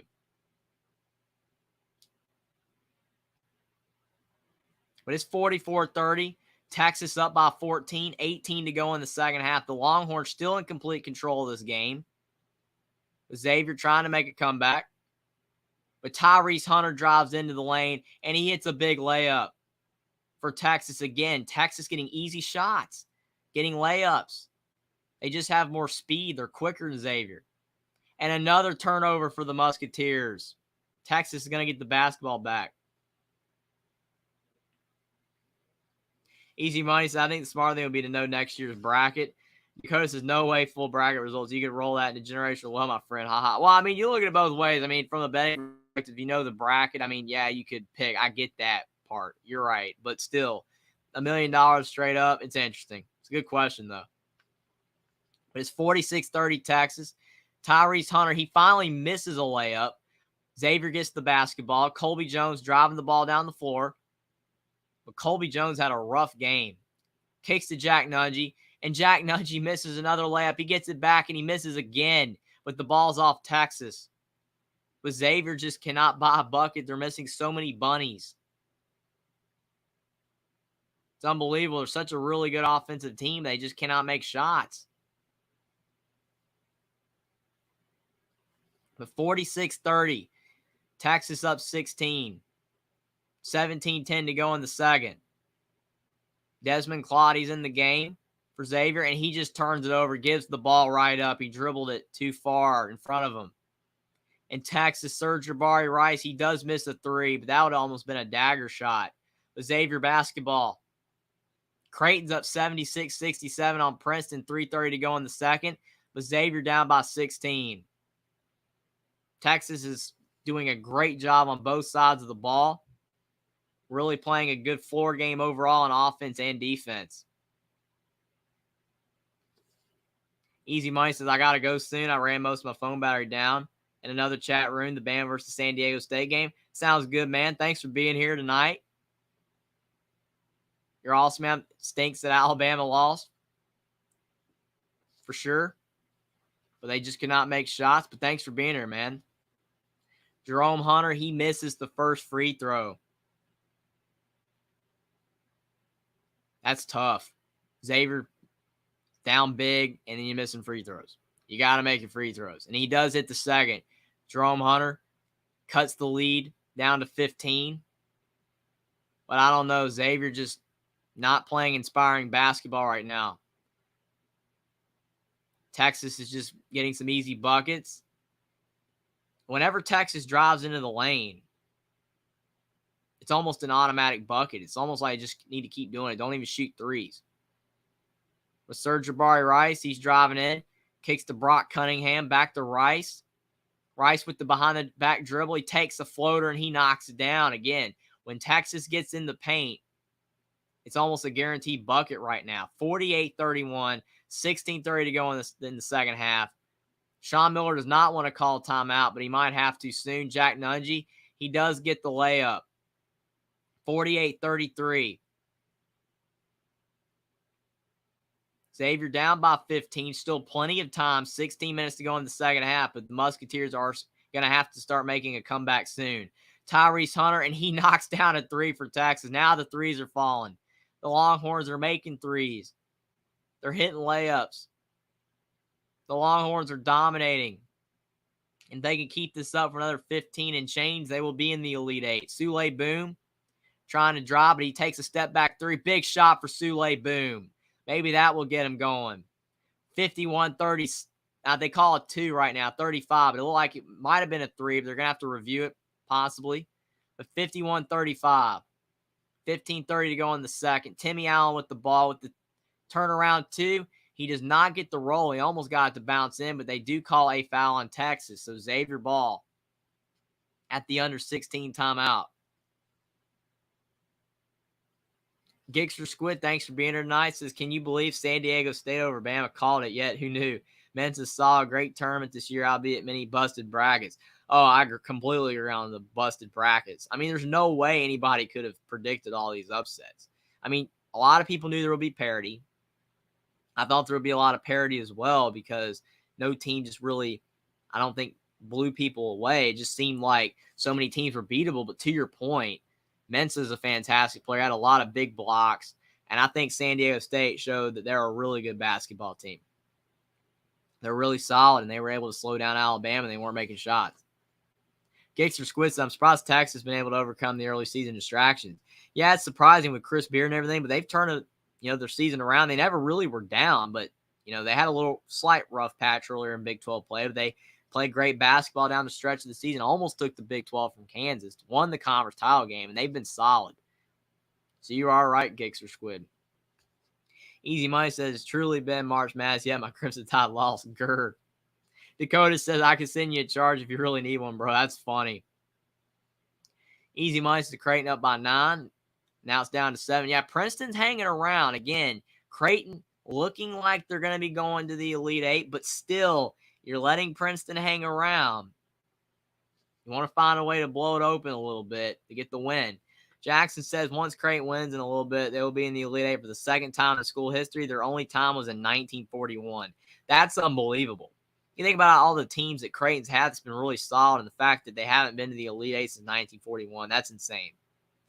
But definitely they're going to have to hold on over Princeton. Game's not over yet, but it is looking really good for Creighton.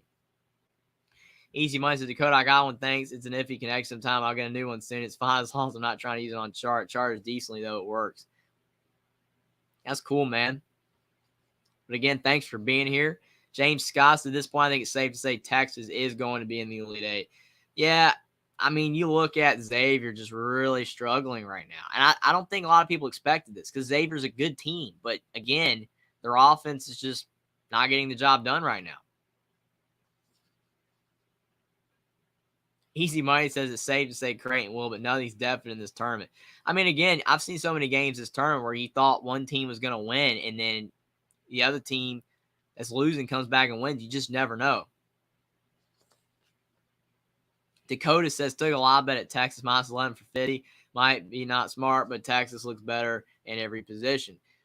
Well, if your bet goes well, it's going to be because Texas continues to make shots. And if Texas continues to make shots, then I think that overall your bet should be good to go. But if they start missing shots and Xavier can get going, then I think the Musketeers can still come back. The last interim head coach to lead a school to the Elite Eight was in 1989 at Michigan. They won a national championship. That's amazing right there. Easy Money says Creighton's up 81-69, minute 8 left. Yeah, it's looking like the Blue Jays got it. Minute 8 to go, up by 12. Yeah, Creighton's in pretty good shape. But Xavier to inbound, 15-29 to go in the second. And Texas up by 16. I guess they did count that step back 3 from Sule Boom at 2. His foot must have been on the line because they didn't give him the 3. But Sule Boom with the ball, maybe that will get him going. But Texas tips the ball out of bounds, almost had a steal. It's still Xavier basketball. 15-12 to go in the second half. Been 25 minutes of game action. Xavier with only 35 points, and they're a team that averages around 80 points a game. Again, really struggling on the offensive end. Xavier cannot make shots. Texas, part of it's been their great defense, but Xavier's still missing some easy shots. Colby Jones drives in, and Colby Jones misses a floater. Got to hit that shot. Texas basketball. Marcus Carr's had a splendid game. Kicks to Brock Cunningham on the block, and he does miss a layup. He should have hit that shot, but the ball is off of Texas, so it's Xavier basketball. 51-35. They're showing the replay. Yeah, it was off Xavier. That was a bad call. The Texas fans are not happy, but sometimes you get it wrong. But Xavier ball. 51-35, 14:40 to go in the second. Colby Jones is driving and kicks to Sule Boom in the corner. And Sule Boom with a three this time. 51-38. They might have called his foot on the line again. It says 37. Sule Boom needs to make sure his foot behind the line. He could be getting extra points here. But Tyrese Hunter drives in the lane, lays it in, and one. 53-37. Texas just keeps pouring it on right now. Kickster Squid says, who knew a basketball school would get an L against a predominantly football university? Crazy time. Again, you're absolutely right. March Madness is insane. This has been one of the craziest tournaments ever. But Tyrese Hunter's having a big game for Texas. He has 14 points. He's 6 of 9 from the field. And he's at the line for the and one. And he misses the free throw. So still a 16-point game. Xavier trying to run the floor, but Texas recovering well on defense. Xavier misses a 2 on the block. And Colby Jones does get the rebound. He's got the ball. Now it's back out to Sule Boom. He's hit a couple big shots with his foot on the line. Now Sule Boom's driving. Kicks out to Colby Jones. Colby Jones with the floater. And he finally gets a shot to fall. Big shot for Colby Jones. It's 53-39. 13:50 to go in the second. Xavier down by 14, but there's still plenty of time. And they show Creighton right now up 84-74 on Princeton. 30 seconds to go. The Blue Jays are 30 seconds away from an Elite Eight. Their second appearance in school history. But Texas up 14. Marcus Carr with the ball. Kicks to Sir Jabari Rice. Sir Jabari Rice with the step back too, and he knocks it down. Texas just keeps making big shot after big shot. It's 55-39, 13 to go in the second. Xavier ball. Sule Boom. Kicks to Colby Jones. Now Jerome Hunter has it in the corner. Xavier trying to fill out the Texas defense. They've struggled all game to try to figure out Texas's defense. Sule Boom with the step back too, and Sule Boom is getting going. 55-41, 12:52 to go in the second. And it looks like there's a little bit of confrontation between Xavier and Texas. Jerome Hunter and Brock Cunningham getting into it a little bit. That's just the physicality of March Madness. You're wanting to win.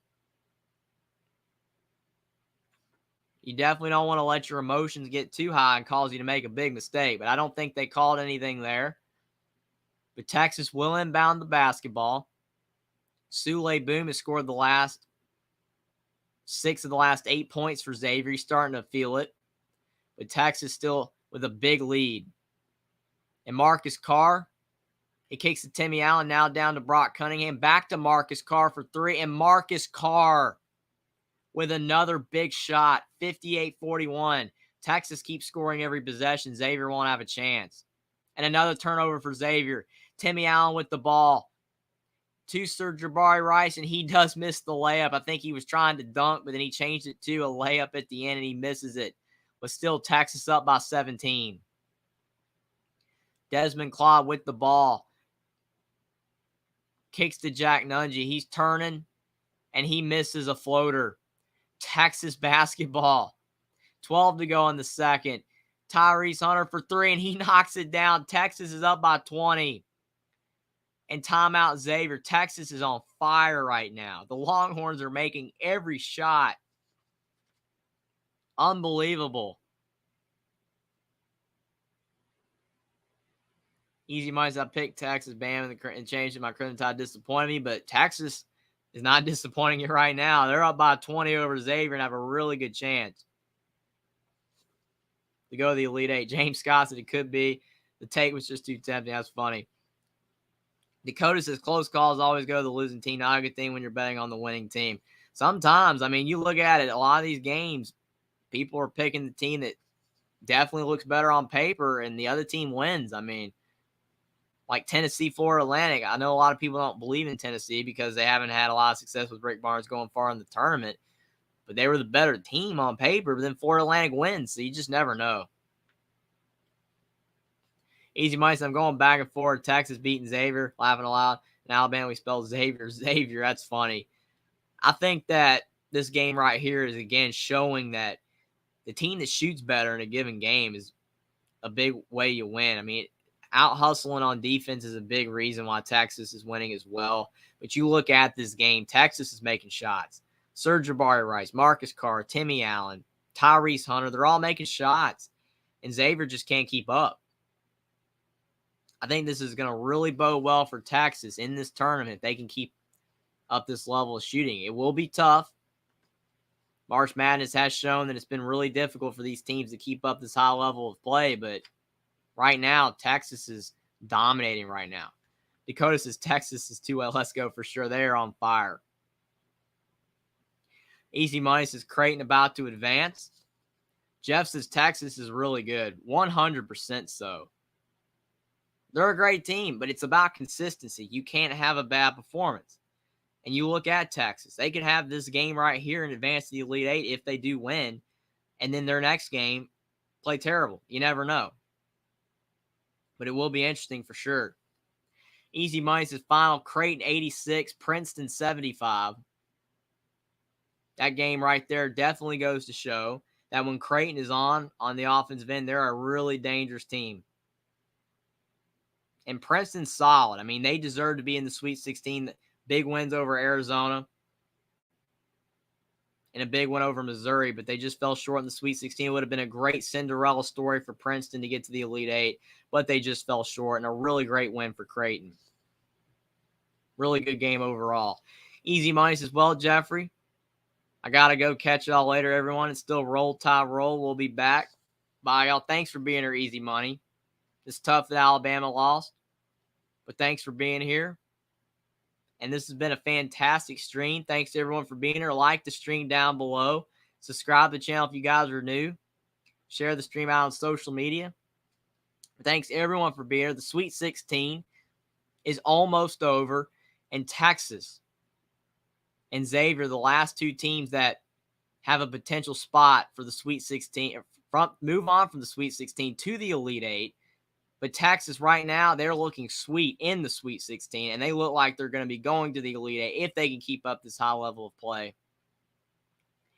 It is sad to see the Sweet 16 almost over. But still, the Elite Eight should be awesome. Final Four in the National Championship, and then you've got to look forward to next year, so it should be a lot of fun. This March Madness has been awesome, and it's nowhere near being over yet, but Xavier down by 20, and they need some offense if they want to get back in this game. And Jack Nungy, his three goes in and out. Xavier still can't buy a bucket. Texas up by 20. 11:30 to go in the second. But Creighton moves on over Princeton 86-75. The Blue Jays will be in the Elite Eight. But Texas and Xavier, the final game of the Sweet 16. And the winner of this game in the Sweet 16 will be moving on to the Elite Eight, the last team to go. But 11:27 to go in the second half. Texas up big. Dakota says, caution floor, maybe slippery when wet. That's funny. Take it easy. And Jeff says, Bama will be back. I think you look at Alabama, what Nate Oates is doing, he is building a really solid team. He's had success year in and year out. I think if you look at Alabama overall, you're not going to have Brandon Miller. But a lot of those players are going to be back. And I think with the transfer portal, I think a lot of players want to play at Alabama right now. Mark Sears transferred from Ohio this past season. So I think if Nate Oates can still recruit at a high level and he's able to bring in some more transfer portal players, I think there's a really good chance that Alabama will still be pretty good in the next couple of years.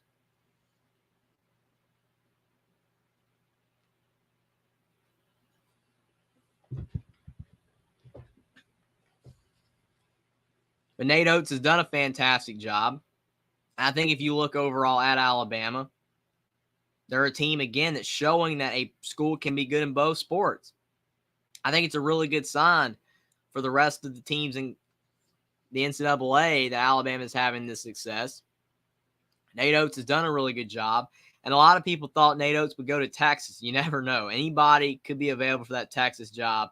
Specifically, if Rodney Terry doesn't get the job, even though a lot of people think he should, and he's done a great job. So we'll see if he does get the head coaching job. But you look at Nate Oates, he would do really good at Texas. But if he stays at Alabama, which he should, then Alabama could be really good for years to come. Dakota says, our Bama's players coming back this year, and what about that kid caught with the shooting? He's incredible. Yeah, Brandon Miller's gone. He's going to go pro. As long as, with what happened, the NBA is still going to take him, then he's going to be in the top 5 of the draft. But, a lot of their other players, Noah Clowney, he's probably a borderline draft pick, so he could go, he could stay, so it'll be interesting with him. But a lot of Alabama's other players are going to be able to come back. Nick Pringle, a lot of their small, the younger guards can come back. Charles Bediako, I think a lot of their players are going to come back. They're going to need a couple portal players. But I think, obviously, I don't think Alabama will be as good as they were this year, next year, but they still should be a tournament team. It will be interesting to see, though. But Nate Oates, he's building something in Alabama. Doing a good job. I know there's been a lot of stuff off the court. It's been tough. It's been definitely a stain a bit for a lot of people on this great season. But still, overall, Alabama had a great year on the court. Some tough stuff off the court. But what Nate Oates is doing, again, alert for the rest of the teams in college basketball and college football. You can have success in both sports, and I think that if Alabama can keep Nate Oates, they should keep having success. But this game right now between Texas and Xavier, on paper, it's a great game. If you look at these two teams with a lot of offense, should have been a high-level game, but Xavier's just struggling to make shots. And right now, Texas is taking advantage of that, and they're up 61-41 on Xavier with 11:27 to go in the second. And as long as Texas continues to make shots, the Longhorns will be moving on to the Elite Eight. Still enough time for Xavier. The Musketeers can get hot in a hurry. They're a really good offensive team. They're just struggling to make shots tonight. But Timmy Allen, he has 8 points and 5 rebounds in this game, and he's at the line. And he does miss the first. So Texas has missed a couple free throws in the second half. You got to make your free throws. You don't want to miss them and allow the other team to take advantage of those missed free throws and get back in the game. But Texas with the second free throw.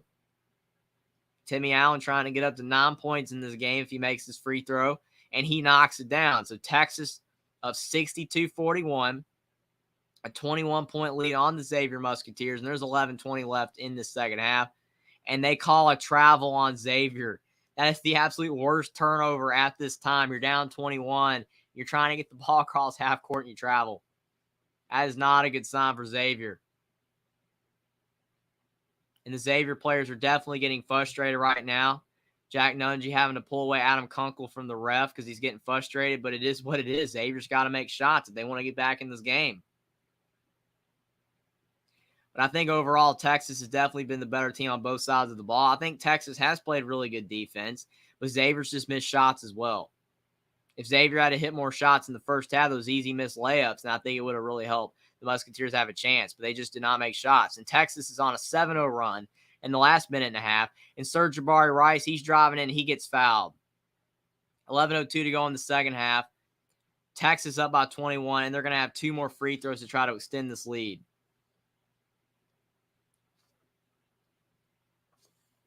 But Xavier cannot get anything going on either side of the ball right now. They keep fouling on the defensive end, or they're giving up big shot after big shot to Texas, and they're just struggling on the offensive end all around. It's been a tough night for Xavier. They're a solid basketball team, and if they don't win this game, I think Sean Miller will definitely have the Musketeers ready next year. But it has been a tough night all around for Xavier. They might be reviewing this for a flagrant. Serge Jabari Rice was driving in. I think they did call a flagrant foul. Serge Jabari Rice is at the line, and he hits the flagrant foul free throw at 63-41, but Texas just keeps scoring. As Dakota says, Texas is all the momentum. With the championship being in Houston, Texas here, watch how that stadium will be filled with orange if they can make it. Yeah, that'll be crazy. But Rice, he hits both free throws, 64-41. It's just going from bad to worse for Xavier. Yeah, it was after the play. It wasn't even on the foul. It's just Adam Kunkel getting into it with one of the Texas players, but it's tough. You got to keep your emotions in check. It's not going to help if you make it worse with more free throws. Brock Cunningham, he thought about the three. He's driving in, and Brock Cunningham gets fouled. More free throws for Texas. Xavier, the fouls are starting to pile up a little bit. But overall, this has been a dominating performance from Texas. And if Texas can keep up this high level of play, you never know. They could be the team that wins it all or goes at least to the Final Four. I don't think any team's the runaway favorite, especially this year with the amount of madness that's been going on, but Texas is really dominating in this game. Brock Cunningham, he does miss the first free throw, so Texas missing some free throws. It's the only thing they're not really doing well right now. They're making shots, playing good defense, but they're missing free throws. Texas at the line for the second free throw. And Cunningham, he knocks it down for his first point of the game. And the Longhorns are up 65-41 on Xavier. 10:40 to go in the second half. Xavier is only one bench point, and Texas is 21 bench points. Again, that is the problem. Texas has depth. Xavier does not. And I think Texas's depth is wearing out Xavier's starting players. Jack Nunge driving in, and he gets a layup to fall, but Xavier's still down by 22. They're going to have to make the comeback right now if they're going to have any chance. But Texas has been dominating all around. They just have such a deep basketball team. They have good bench players, really good starters as well. But Jack Nunge has 12 points and 10 rebounds, but it doesn't look like it's going to be nowhere near enough for Xavier right now. Timmy Allen driving in, and he hits another big two for Texas. All the shots are falling for the Longhorns, 67-43. 10 to go in the second. Colby Jones kicks to Adam Kunkel, and Adam Kunkel for three. He's been really solid in this game for Xavier. He's hit a few big threes, but just not a lot of offense outside of Adam Kunkel for Xavier. And Texas is just playing great offense all around. Several players are in double figures. And there's 9:30 to go in the second. Tyrese Hunter, he picks up the ball. Sule Boone was trying to go for the steal. But they do call a foul on Xavier again. But it's 67-46, 9:29 to go in the second half. And Texas is led from wire to wire. This game's been dominated by the Longhorns. They're having to review the clock because when Texas was bringing the ball down the floor, the clock was running when it shouldn't have been.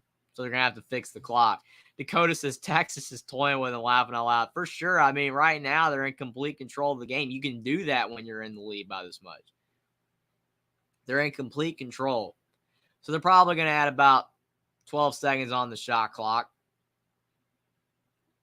Because of the fact, you look at it overall, the clock was running.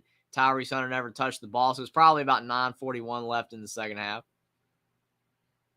Give Xavier a little bit more time to try to get back in this game, but I just don't see it. Texas is just playing really good basketball right now.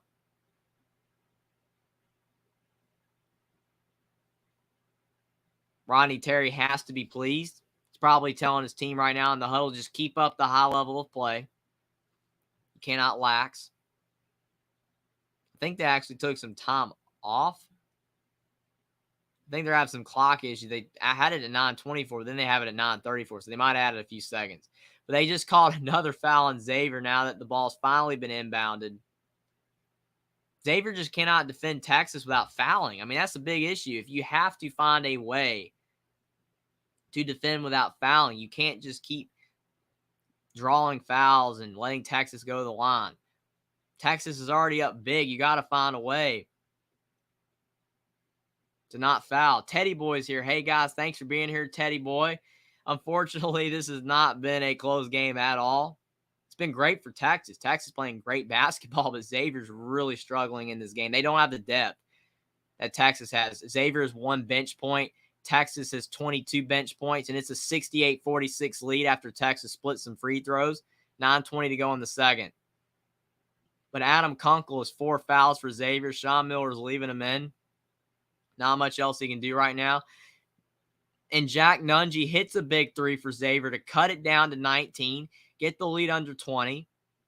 But Xavier's going to need a lot more of that They want to get close in this game. Teddy Boy said, I'm not surprised Houston or Bama lost. I think a lot of people possibly were expecting, Alabama to lose potentially because if they had a cold day from 3, and they really did.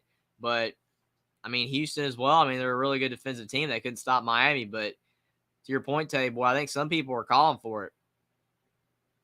They did call an offensive foul on Texas, so maybe tide could be turned just a little bit for Xavier. Musketeers are still down by 19. 8:58 to go in the second, but we've seen some improbable comebacks, but it's going to take a big one if Xavier's going to have any shot. 8:50 to go in the second. Sule Boom with the basketball. He's had a pretty solid second half, but Xavier almost turns the basketball over, and they do. Unless they did call a foul on Texas. They might have called a foul on Texas trying to go for the ball with Jack Nungy, but it's going to be interesting to see if Xavier can take advantage of that. Dakota says, welcome to the party. Tay missed a fun argument early between Clemson and Bama. Oh, that was insane. Edward and Easy Money were going after it. Tay Boy said, it looks like it'll be Texas versus UConn in the Final Four. You never know. Gonzaga, UConn, I can see either team winning. But still, you could be right, Tay Boy. Both teams are playing great, but Jack Nungy misses the 1-and-1. You got to make your free throws. And Jerome Hunter, he's banged up for Xavier. That's not a good sign. He's going to the bench. They stop play. 8:41 to go in the second. This game's been going from bad to worse for Xavier all around. Tay-Boy says in Kansas State versus I don't know who. Kansas State's solid. They're really good. A lot of really good teams in March Madness here. Not the teams you would have normally expect. It's been a lot of different teams. There's been so many great teams. I think they called a foul on Sule Boom down low for Xavier. They might have called an offensive foul. Christian Bishop's going, yeah, they might have called it. He might have been outside the arc. He was moving, though. So it probably should have been a block, but they called a charge. So Xavier catches a break. 8:20 to go in the second half. And Sule Boom, again, he's hit some big shots in the second half, but Xavier's going to need a lot more offense to get back in this one. 8:10 to go in the second half. Sule Boom's driving in, and he hits a tough left-handed layup. 68-51. 8 to go in the second. And Texas basketball still up by 17, but Xavier scored the last couple points in this game to cut the lead a bit. But Christian Bishop driving for Texas. So what a tough layup from Christian Bishop. 70-51. 7:45 to go in the second. Sule Boom with the ball again. Just hit a big layup for Xavier. Sule Boom's driving. Kicks back out to Adam Kunkel, who has 4 fouls. Sule Boom's trying to drive on Tyrese Hunter, and they might call an offensive foul on Sule Boom. He drove out of control into the paint. But everything's going Texas's way right now. Teddy Boy says, but Clemson didn't play Bama a lot. That's true, but sometimes it don't matter. They were talking more about football. It's funny. Dakota says, number 2 for Xavier left his heart on the court all night. They got to respect his effort. Yeah, they're playing really hard. Jerome Hunter's played hard. Xavier's trying, but when you can't make shots, it doesn't matter. You got to be able to make shots. But you are right, Dakota. They are playing really hard. But it looks like they will fall short unless a miracle happens. Teddy Boy says, I haven't been impressed with the SEC this year. I think the SEC had a good season, but they definitely started to struggle in the tournament, especially now with Tennessee and then Alabama going down.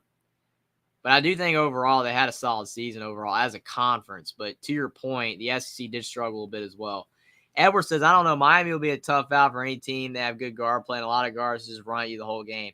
And that's the thing. I think Texas is similar. They just have a lot of guards and wings that are really tough to stop. And when they're making shots like Texas is tonight, they're almost unbeatable. And to your point, Edward, Miami's a team that has so many good guards, and they're able to run all over the floor. They make it so tough on the other team, whoever they're playing, especially when the other team doesn't have as many guards as Miami does, as much depth. It can wear a team out for sure. Table says, yes, but a good rebounding team will beat Miami. Miami's been rebounding at a high level for their size. But to your point, Teddy Boy, if a team rebounds really well and makes shots, they can beat Miami. Teddy Boy says Duke's even better than Miami. I think Duke was a really good team. They had a bad game against Tennessee. And I think overall, if Duke had to beat Tennessee, you could make an argument they could be in the Elite Eight right now. But Duke lost. Again, one bad game. You have to play well every game. And Duke had a lot of freshmen this year. They did have some experience, but they just did not play well against Tennessee, and they fell short. Teddy Boy says sometimes you get lucky in the bracket you're in. That is true as well. It's all about matchups. You look at some teams, and they just get matched up with the worst possible team that is good at everything that the other team is not good at, and you lose. And some of these other teams, you get matched up with teams that are exactly the kind of team that's easy for you to beat, and then you go far. So I think sometimes when you look at the tournament and you say, oh, this team was by far the best, or these were the best teams because they advanced, sometimes there were really good teams that didn't advance far, but they just had some unfortunate circumstances, maybe a bad matchup or just a bad game overall, and they lost. Teddy Boy says Houston struggled with Northern Kentucky, so Houston was overrated. Well, yeah, they definitely did. I think Houston was a really good team, but sometimes their offense would fall asleep. It says Miami had a great offensive game, and Houston was not able to stop them. They just could not score enough. Teddy Boy says don't be fooled by Miami beating them. Dakota says Duke looked terrible against Tennessee. Anyone could have beat Duke that day. That's what's special about March Madness. No guarantees. 100% Dakota, because Duke at times this year had great games, but they played horrible against Tennessee. Yes, Olivier Nakuma at 27, but even if he didn't have that good of a game, if Duke had won, it would have been a game in the 50s, which you need more offense than that to win games in March Madness most of the time. But Duke probably would have done better if they had advanced, but they just didn't get to advance. But Sule Boone's at the line for Xavier. The Musketeers still down by 19, 7:26 to go in the second, and Boone hits the first. But Xavier's going to need a lot of offense really quick if the Musketeers are going to have a chance. I don't know if they're going to have one because Texas just keeps on scoring. But the Musketeers, to their credit, they're still playing hard. Only down 17, 7:25 to go in the second half. But Texas definitely slowing this game down. You don't want to slow it down too much, because if you do, sometimes you can take your own team out of rhythm. But Texas seems to be handling that well. They're still making shots.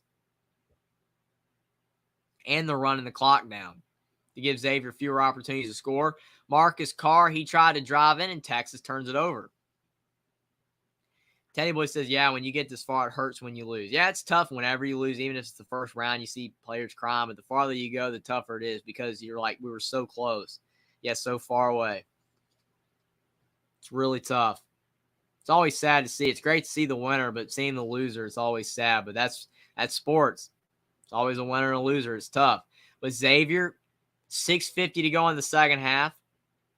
Sule Boone's been playing better in the second half, but does Xavier have a last gasp chance in them? Musketeers almost turn it over, but they keep the ball. Desmond Claude, he drives in with a pull-up two. He misses the shot. He gets his own miss, and he lays it in. Xavier cuts it to 15, 70-55. Rodney Terry might call a timeout if this gets any closer. Texas up by 15, 6:20 to go in the second. 9-2 run for the Musketeers in the last 3 minutes.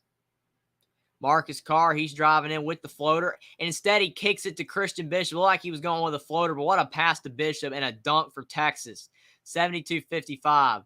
Colby Jones for three for Xavier. He misses the shot, and Texas with the rebound. The Longhorns are running the floor again. Under 6 to go.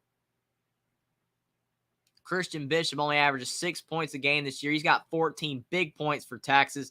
He kicks it back out to Marcus Carr, and the Longhorns are bleeding clock. 12 to go on the shot clock. Marcus Carr, he drives and lays it up, and it doesn't go in. But Xavier does get the ball back. It's down 17, 5:44 to go in the second. Edwards did not really do, got out-rebounded by Miami a lot early in the year and almost out-rebounded the AC tournament. That was when North Chatham-Mere getting hurt at the start of the game. Yeah, Miami can rebound, ironically, even though they're small, because they're so quick. So you are correct, Edwards, to an extent, for sure. Teddy Boy said if Duke were in Miami's Bradley would still be in it. I could see that. Again, matchups are important. If you get a good matchup in the tournament, you can potentially go farther than you would if you don't get a good matchup. But it is what it is for sure. But Texas up by 17, 5:30 to go in the second. Marcus Carr driving in Texas in cruise control. He misses a layup in Xavier basketball. But they might have called a foul on Xavier, potentially. James Scott is really, though, Princeton can feel pretty good about what they accomplished. With the likelihood of a Cinderella story is almost non-existent since seeding began. No team 12 or 16 has ever made the Final Four. Yeah, it's extremely tough. I mean, it's impressive just to go to the Sweet 16 or the Elite Eight. It's really impressive. But it is so tough. Jack Nungy now has 4 fouls for Xavier. They did call a foul on the Musketeers on the rebound attempt, and Texas still up by 17. And it's deflected off of Xavier. The Musketeers still trying on the defensive end. But Texas gets the ball back. James Scott's only 6 teams seeded 10 or 11 to make the Final Four. The highest seeded team to ever win the championship was number 8 Villanova in 1985. That's crazy. Carolina almost did it last year, but they lost to Kansas. Christian Bishop, he misses the shot down low, but Texas gets the ball back. What hustle play by Sir Jabari Rice. And he kicks the ball back out to Marcus Carr. 5 minutes to go, and Texas is really going to slow this game down. Limit the possession. Xavier running out of time. Tyrese Hunter with the ball, and they call a foul on Xavier. Tell you boys said Duke beat Miami with their size. Yeah, Duke has legitimate size almost every single year, and this past season was no exception. But Duke just could not make a shot against Tennessee for sure. Edwards said, I doubt that really Duke lost because they had an awful shooting day 100%. Edwards said Duke beat Miami with Norchad O'Meara getting hurt at the start of the game. Again, you look at Duke. Like every other team, you make shots, you have a good chance to win, but Duke did not make shots. But in this game with Texas Xavier, Texas has made big shots. Tyrese Hunter has 17 big points for the Longhorns. He's at the line for a 1-and-1. And he hits the free throw. 5 to go in the second half. But thanks to everyone for being here. Like the stream down below. Subscribe to the channel if you guys are new. Share the stream out on social media. But thanks to everyone for being here. It's been a solid game. Hasn't been a close game overall. But Texas playing high-level basketball. And it looks like the Longhorns are going to go to the Elite Eight. 5:04 to go in the second. Hunter at the line for the second free throw. He knocks it down. 74-55. Texas up by 19.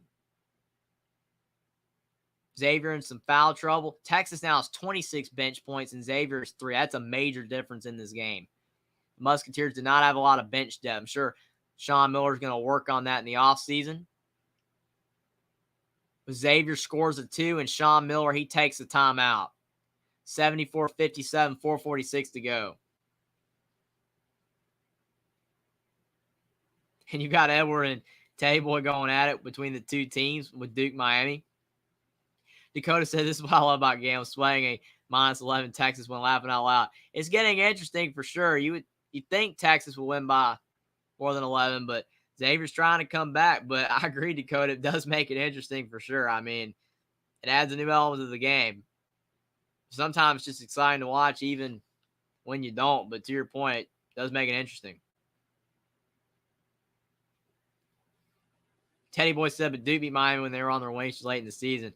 Edward says you're right. They won by 2 in the first game. They lost by 20 in the second meeting. Yeah, it was really interesting. Teddy Boy says Miami's been lucky, but now they'll have to face Texas. Yeah, if Texas holds on, that'll be a really tough matchup. If Miami's able to beat Texas, that would be huge. Edward said Tennessee's not a great team. Teddy Boy says neither is Miami. This is funny. I got another debate going on. Everson Miami has had to play Indiana, Drake, and Houston, all better rebounding team, and they out-rebound each of those teams, and Houston's a lot better than Miami. I mean, that's a good point. Tay Boy goes back to Duke's better than Miami. Dakota says, haha, why does Tay not like Miami so bad? They have 5 grown men starting. Got to give a little respect, man. They're a really good team. But Xavier turns it over. Sir Jabari Rice to Christian Bishop for the reverse layup, and it's 76-57.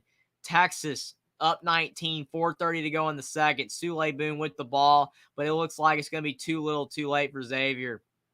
The Musketeers really struggling all around. Desmond Cloud with the ball. Adam Kunkel's driving into the lane. He hits a layup, but it's 76-59, a 17-point deficit for the Musketeers. 4 to go in the second, and Texas is in cruise control. Going to slow this game down. In the corners to Jabari Rice. He hits a big 3. Texas keeps knocking shots down. 79-59. The Longhorns are hitting almost all their shots in this game. They're on fire. Adam Kunkel for 3 for Xavier. He knocks it down. Adam Kunkel's had a solid game. With 3:49 to go in the second half, and Texas up by 17. Teddy Boy says Houston was overrated. They barely beat Northern Kentucky, a 16 seed. Well, they did struggle in that game. I still think Houston was a solid team, but still, it is what it is. They lost. Edwards said, no, they aren't. Miami's played better team in March than Duke and in the Elite Eight. Teddy Boy says, Iowa beat Indiana at Indiana by 20. Teddy Boy says, you will be lucky Miami doesn't get blown out next game versus Texas. James Scott says, Miami also beat Duke 81-59 February 6th. It's tough. I mean, all of these examples, goes to show both of your points are technically right in a way. But it does make for great debate. Jeff says, only because Iowa hit the threes in the next game they couldn't buy a 3. And that's the thing right there. Again, Jeff is 100% right. That's the thing. Basketball is a much more fickle sport than football. You look at football, if you have a talented team like Alabama, they play the Citadel, it's going to be a blowout every single time. But then you have a basketball game and you have a good basketball team like Houston playing in Northern Kentucky. The Northern Kentucky can win because you could have a bad shooting night. Miami barely beat Drake. But then they've turned around and have blown out Houston and Indiana because they hit threes. They really struggled against Drake, barely won. Iowa blew out Indiana on the road, but then Iowa turns back around and loses to Nebraska and Ohio State in the Big Ten tournament because they can't hit a shot. So overall, I think that basketball is a more fickle sport. Sometimes you have bad games. More teams have bad games. Dakota says, no need to hate, fellas. Just respect Gray when you see it. Enjoy the journey. Well, I think overall, you got to give props to Miami. They're shooting the ball really well. But if Miami has a bad shooting game, and they are definitely capable of having a bad shooting game, if Texas wins, if they play Texas, and Miami can't make a 3, they're going down. But if Miami shoots the way they did against Indiana and against Houston, Miami could beat Texas. It's possible. But it's going to be really interesting to see for sure. I think the debate is awesome. It's what makes March Madness so incredible because you just never know what's going to happen. Teddy Boy says Duke wasn't playing well back then, Edward.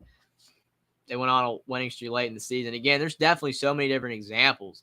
But, I think you look at Duke, if they had made their shots against Tennessee, they just advanced. Jeff says, Table, you're right. I just know they live and die by the 3. But again, it's so confusing with a team like Miami because what if they have a big shooting night again? They can beat Texas if Texas wins, which they should over Xavier, the way they're playing. But if Miami has a poor shooting night, they're going down. They're not going to be able to beat Texas. Miami's a great team, but they do rely on the 3 a lot. Table says, I think Miami's too small. I agree. I think they're a really small team, but when they're hitting shots from 35 feet, it doesn't matter. Edward says Duke beat Miami by 7 because North Shadowmere got hurt in the first minute of that game. Injuries play a factor as well. But sometimes, even without your star player, you still win. Xavier's in the Sweet 16 without Zach Freemantle. And you'll have Xavier fans that say if they had Zach Freemantle, they could have advanced further, but it shoulda, coulda, woulda. Not much you can do about it. But Xavier does turn Texas over. The Musketeers, man, Jack Nungy missed the layup. That would have cut it to 15. With 3:30 to go in the second, big miss layup for Xavier. And again, Texas just slowly bringing the ball up the floor with the intent to burn out this clock and get this win. Tyrese Hunter driving in. He gets blocked, but Texas with the offensive rebound. The Longhorns have been rebounding the ball really well in this game. Marcus Carr's driving in. He gets it back to Christian Bishop, but Bishop does miss an easy layup. Xavier basketball, 3 to go, down 17. Sule Boom with the ball. Jack Nungy falls to the floor, but he gets back up. Sule Boom misses a 3. That's not what Xavier needs right now. Missing shots. 2:50 to go in the second. Texas burning all the clock on each possession. Smart basketball. Rodney Terry telling his Longhorns team to slow it down. It'll be really interesting to see if Rodney Terry does get the head coaching job. But 2:40 to go in the second. 13 seconds left on the shot clock. And Sean Miller, he's taking out Jack Nungy. Looks like potentially Xavier knows the writing's on the wall. It's kind of sad to see.